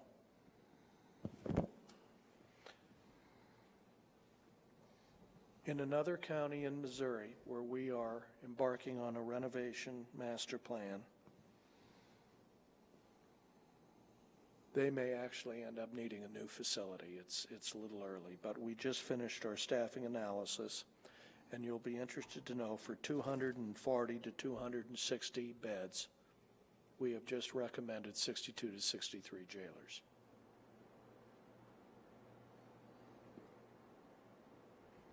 But I want you to understand that in direct contrast, such as Saginaw County, Michigan, where we're designing a new 511-bed facility, we have just finished a staffing plan with 48 jailers. Okay, so I don't want the board to be misled in any way. A new facility arranged exactly the way I've arranged it, with parallax, with a minimum of corridors and so forth, could be staffed more efficiently. But the difference is they've elected, they don't have a choice in their case. They're spending $35 to $40 million on a new project. In the final analysis, what we're doing together here is we're finding a way to optimize the existing institution so that that likelihood or that need is avoided or at least delayed a number of years, and the community reaps the benefits of those economies. Now, what this means, for instance, is during the master plan we have been finding every square foot that we can utilize, repurpose into more and better medical services, into better classification, into a booking and intake process that now makes sense for a modern influx of diverse range of detainees, okay? And that's why we recommended putting an intake unit on the ground floor in the almost non-utilized vehicle sally port, because it was the only square foot we had anywhere near one of the elevators. You with me? Okay, so some of these things are physical compromises. Well, it ended up needing staff. But again, the trade-off is substantial, and it's very much in the community's favor.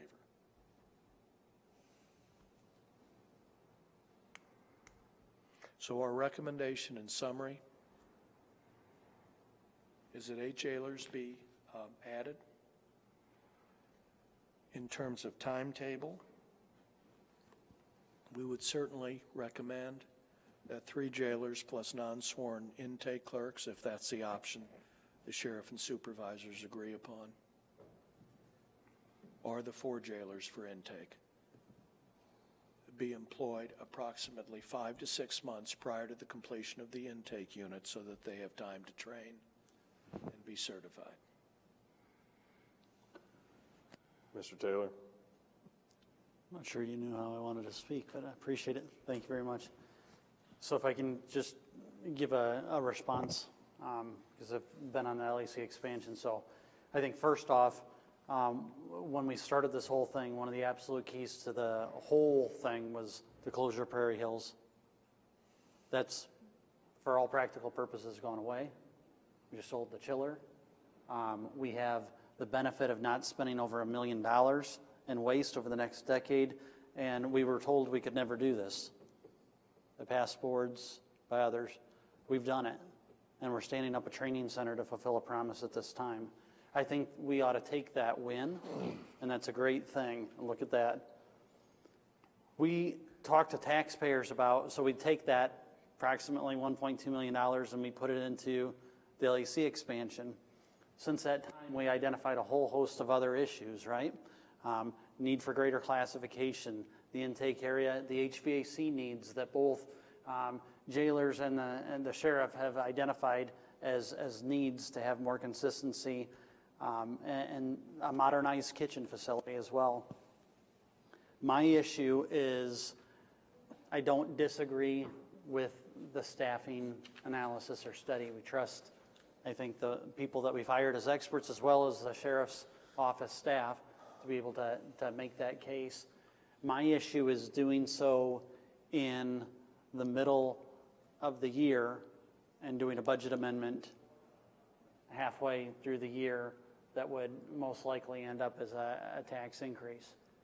At the same time, the sheriff and his personnel have made very clear, don't build this thing and not staff it adequately, which I completely agree with.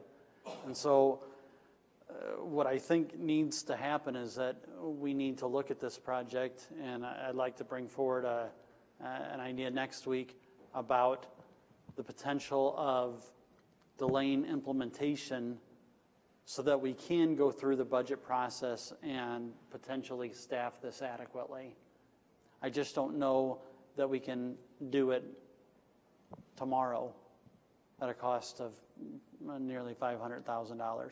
So I just want to give that as my take on this, and that I want to be very clear that I believe that we can find creative solutions through other ways of coming to that staffing level, but I want to have that be a budget process so that we can find what those are and not build something that's not going to be adequately staffed. So I hope I'm clear in what I'm suggesting.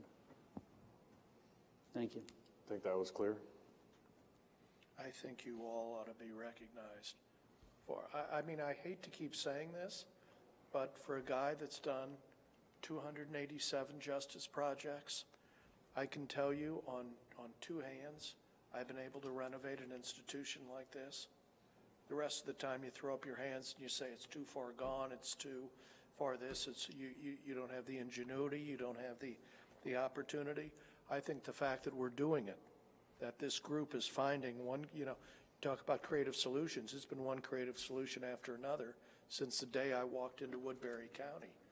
And I think it should be recognized, the effort that's gone in, the making decisions that will save this community tens of millions of dollars, versus just throw up your hands and say, let's get a committee together, find 10 acres of land or 30 acres of land and go ahead and spend 35 or 50 or 80 million dollars or whatever.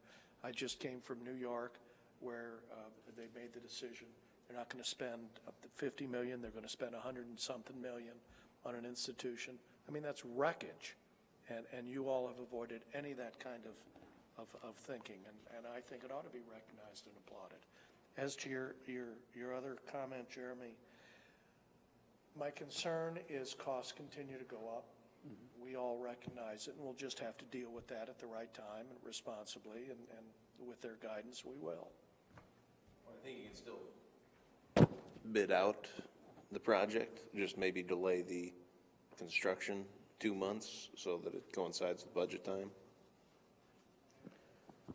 Yeah, so I would be looking at, if we could say July 1st of 2018, take the project out to bid. I think if I remember the timeline, that would be, approximately March of 2019 that a building could actually be stood up.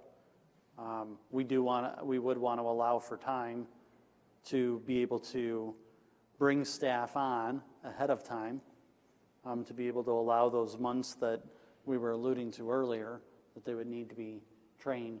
I just don't want to do it in the middle of a fiscal year without a solution other than going back to taxpayers. So whether that's the reorganization of another department or how that works, I have some thoughts and ideas we can maybe float. Mr. Padovano? I think you partially answered what I was going to ask, because when you said delay implementation, my worry was build it out but just don't staff it. I was going to say that wouldn't work. Right. So when you're talking about delaying implementation, you're talking about just not doing the booking area yet. Right. Basically, for lack of a better term, pump the brakes. Yeah. Is what I think would best characterize. But I hope that this is recognized by Sheriff's Office staff. I do believe this board has fulfilled its commitments on, stuff like the training center and doing those things. And that's really the long term. This is a marathon, not a sprint. Everything from the HVAC needs to classification, we want to get there. We just want to do it the right way. And I think Sheriff Drew's been very clear. Just don't build this thing and say do it with the current staff. If you build it, provide the staff with it at the same time, if that's a possibility. And I'd like a budget cycle to be able to try to come up with that. And your intent thereafter would be in that use of the word marathon, that then we could consider, you would consider the medical and the classification, other things in a logical sequence moving forward. Right. All right, thank you. Any questions about the staffing itself? It's all there in the memo and the plans.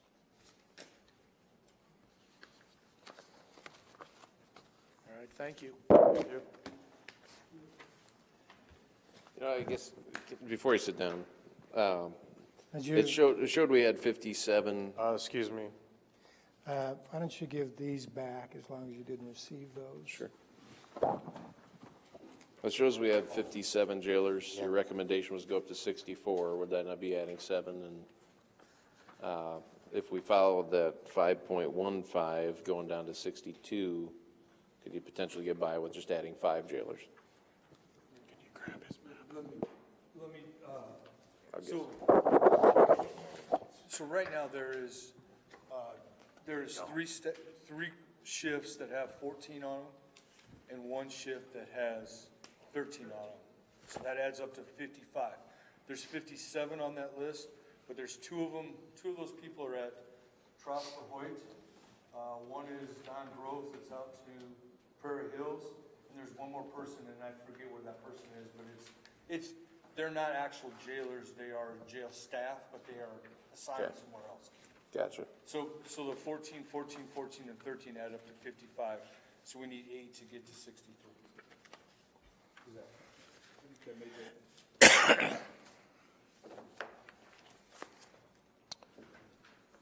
Any other questions on that item? And we will move ahead to item 17, Chairman's report. Item A is the WCICC meeting, September 13th. I attended.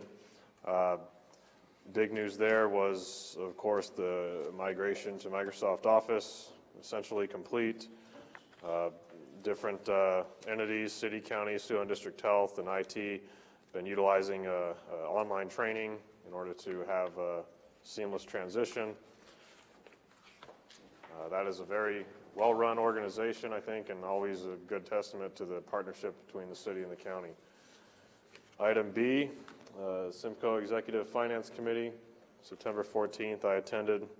There was discussion mainly on, aside from contracts and financial reports, a regional planner position, which was recently left vacant.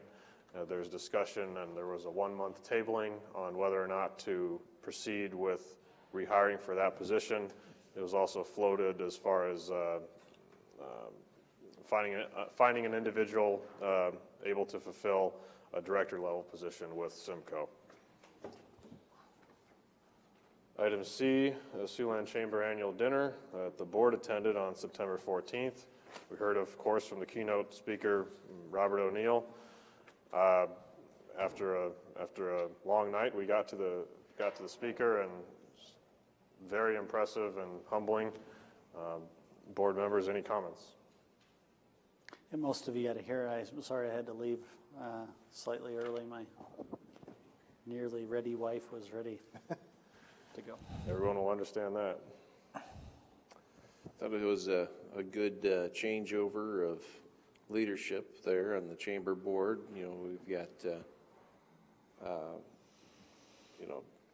Morgan stepping down, and then Linda Kalin stepping in, and I think, that change is always exciting every year, just to see how the board turns around and changes, and it does it every year. And, we had some good fun and some good leadership over the last year, and I look forward to the next one. Draws a crowd. Yeah. Was it at least 1,700? Well, and that, that does need to be recognized too. A huge increase in chamber membership. The largest increase in their history in a single year. So that was pretty phenomenal. Any other comments on that?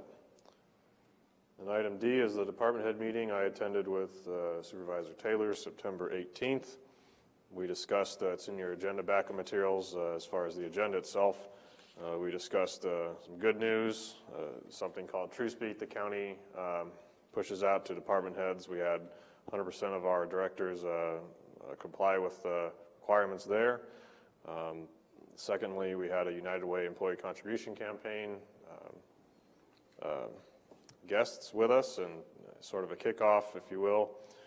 We supplied budget updates. I talked with coordination with the IT department as far as Office 365 calendar scheduling, which there's a lot of capabilities that have been offered to our calendar functions and different things in the background after our migration that IT performed. So some cohesiveness as far as hopefully keeping the board office more on the same page as far as scheduling different public use conference rooms and even the 8th floor and different areas of the courthouse. And then we also heard from Kenny Schmitz on energy cap, and the offer was extended for anyone who'd like to track the energy savings or meter usage in their area. Mr. Taylor? United Way, did you mention that? Yes. Okay. Well, I hope that we can set a goal as a county to increase by 10% our United Way contributions. I think we're at 22,000. If we could get to 25,000, and I may have an idea next week on a ruck march that we can do, and you can get people to sign up per kilometer. And I would like to invite the rest of the board to partake in and go around Bacon Creek a couple of times. I'll give you the idea next week. But I already see the look in Supervisor DeWitt's eye, like he's in. Did you say Bataan Death March? No. That we could commemorate that. And we could have this theme of bearing one another's burdens. So I'll just give you that much and keep you on edge each night to see what comes out next week. Tune in next week to see if Supervisor Taylor's joking or not. Right. And then lastly, item E, the Employee Appreciation Luncheon. Earlier today, the Board of Supervisors, of course, served lunch in the alleyway on the east side of the courthouse. We'll say, a little after some divided board comments in the past, my cream corn idea was a hit. It was all gone. This was breaking up the routine. And it was gone early. Yes. Well, there was only 3 servings, so yeah. Breaking up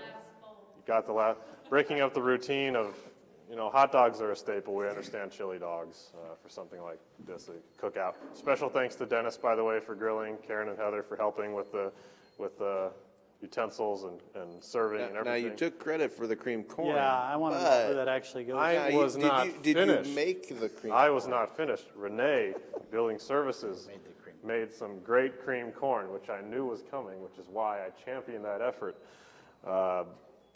Let's see how she can do with baked beans next year. Well, see, the reason we went this way is because baked beans, it's overused. Every time you have a picnic, appreciation, I'm not sure about that. you got the baked beans. So many different ingredients you can add to baked beans to. Culinary, wow, exceptionalism. Culinary and baked beans, two. Thank you. Thank you very much. Shane has requested vegan dogs for next, but I said no. It's important to have somewhat of an unpredictable side dish to make things interesting.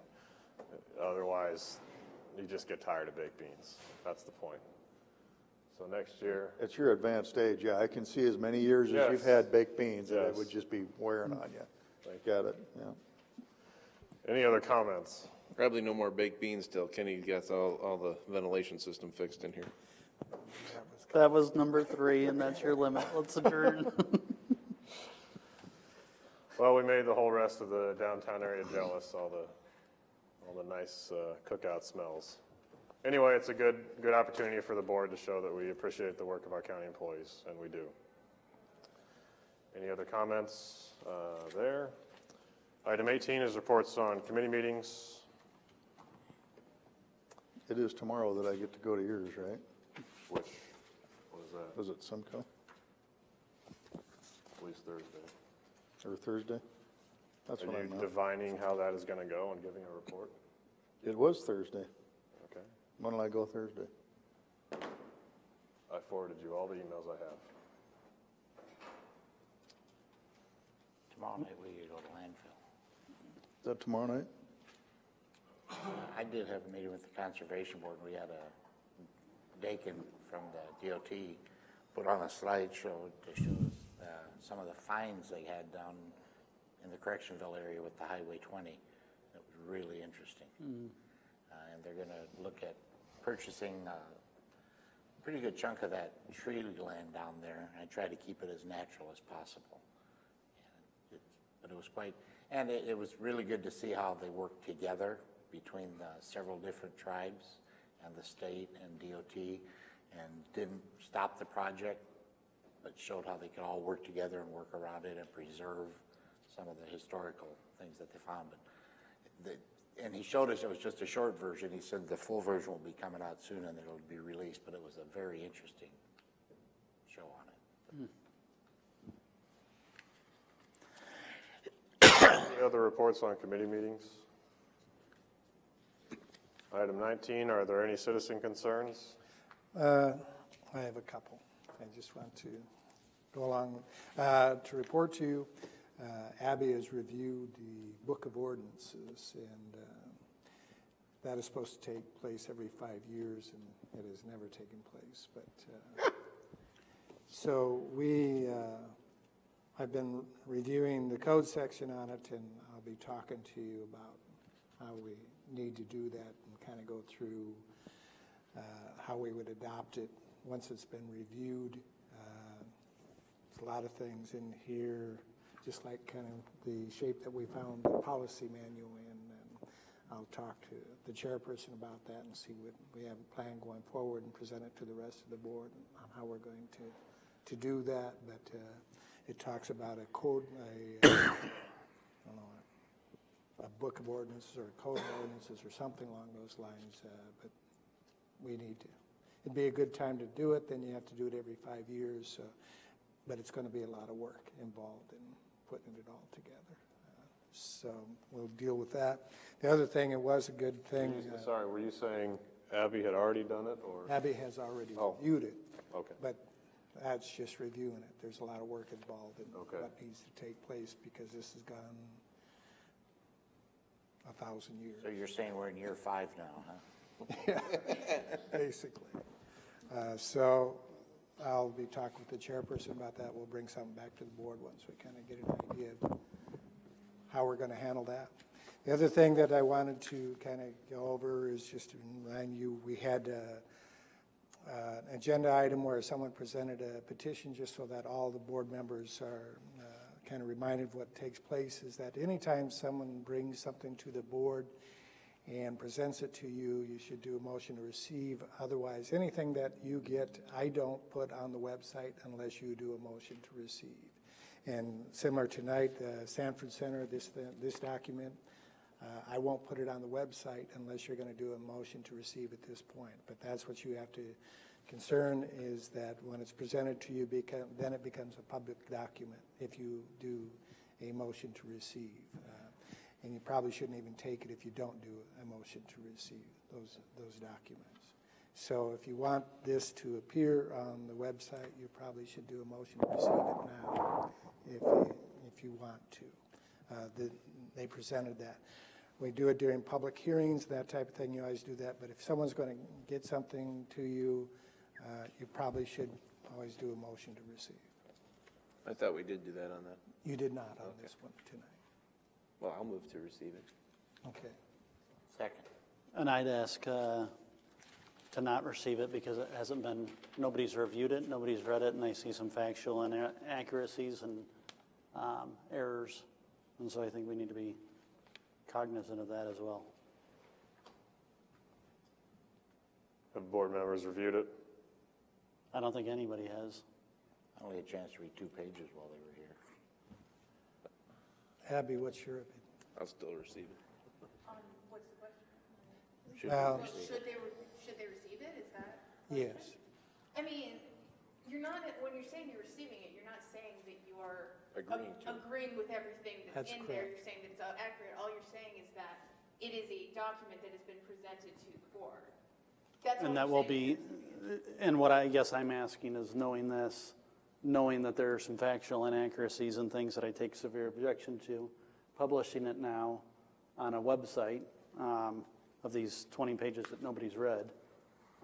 It's one thing if you have a petition where, and I'll just use the one that we could read and see.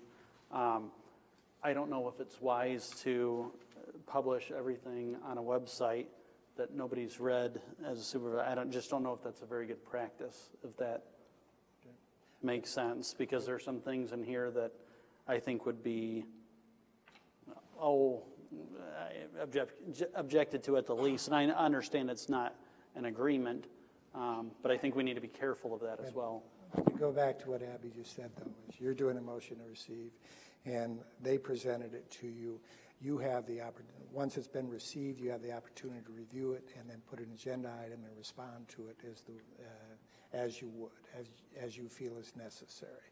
Because I feel remiss that I didn't say that at that point, but once you receive it, once you take it, it's pretty much a public document, and all we're doing is kind of formalizing it to put it on there. If the board is accepting it and you're reviewing it and looking at it, is that I think on the side of transparency, you should receive it, and then if you have objection to it, is you should put it on the agenda and respond to it. The idea of the public record is the public is informed of all the information that you guys are receiving. It's not, you guys receiving the information is not for endorsement of that information. So when the public is looking at the information that's on the website or in the auditor's office or anything, all they're doing is being informed that you were given this information correctly or incorrectly. That information is correct or incorrect, accurate or inaccurate. That is, there could be other information. There could be two pieces of information that you guys have received that are contrary to each other. You don't have to just put up the one. It's not only the board's duty to put up the one that it agrees with. It should put up all the information that it's received, regardless of whether it agrees or not, so that the public is fully informed of all the information that has been presented to the board. I don't mind voting on it. And I'll still vote no, just because I think it's a dangerous practice. Nobody's read this and we're publishing it. But we'll go ahead and take the vote. And I understand the idea of posting unread information that's inaccurate. Well, the frustration is if something like this was submitted as an agenda item, it would go through the normal review process that all agenda items do, where things could be brought up. Anything you bring to the board, knowing you can put it in the public record without that, does circumvent the process of having a full-fledged agenda item discussion. Well, we can go. But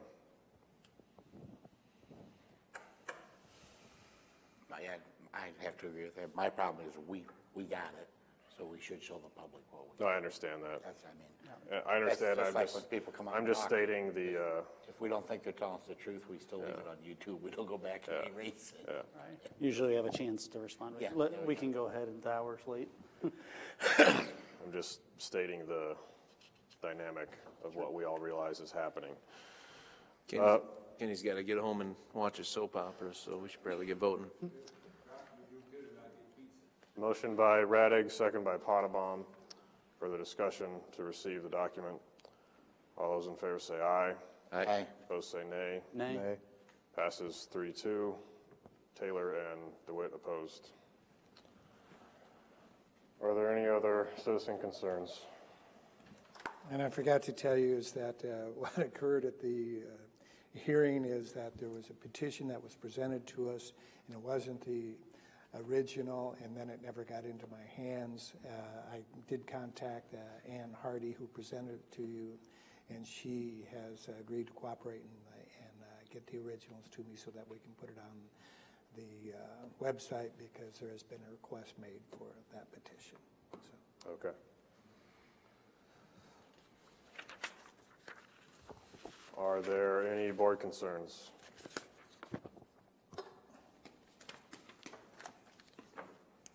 Any board concerns at all? Hearing none, we are adjourned. Thank you.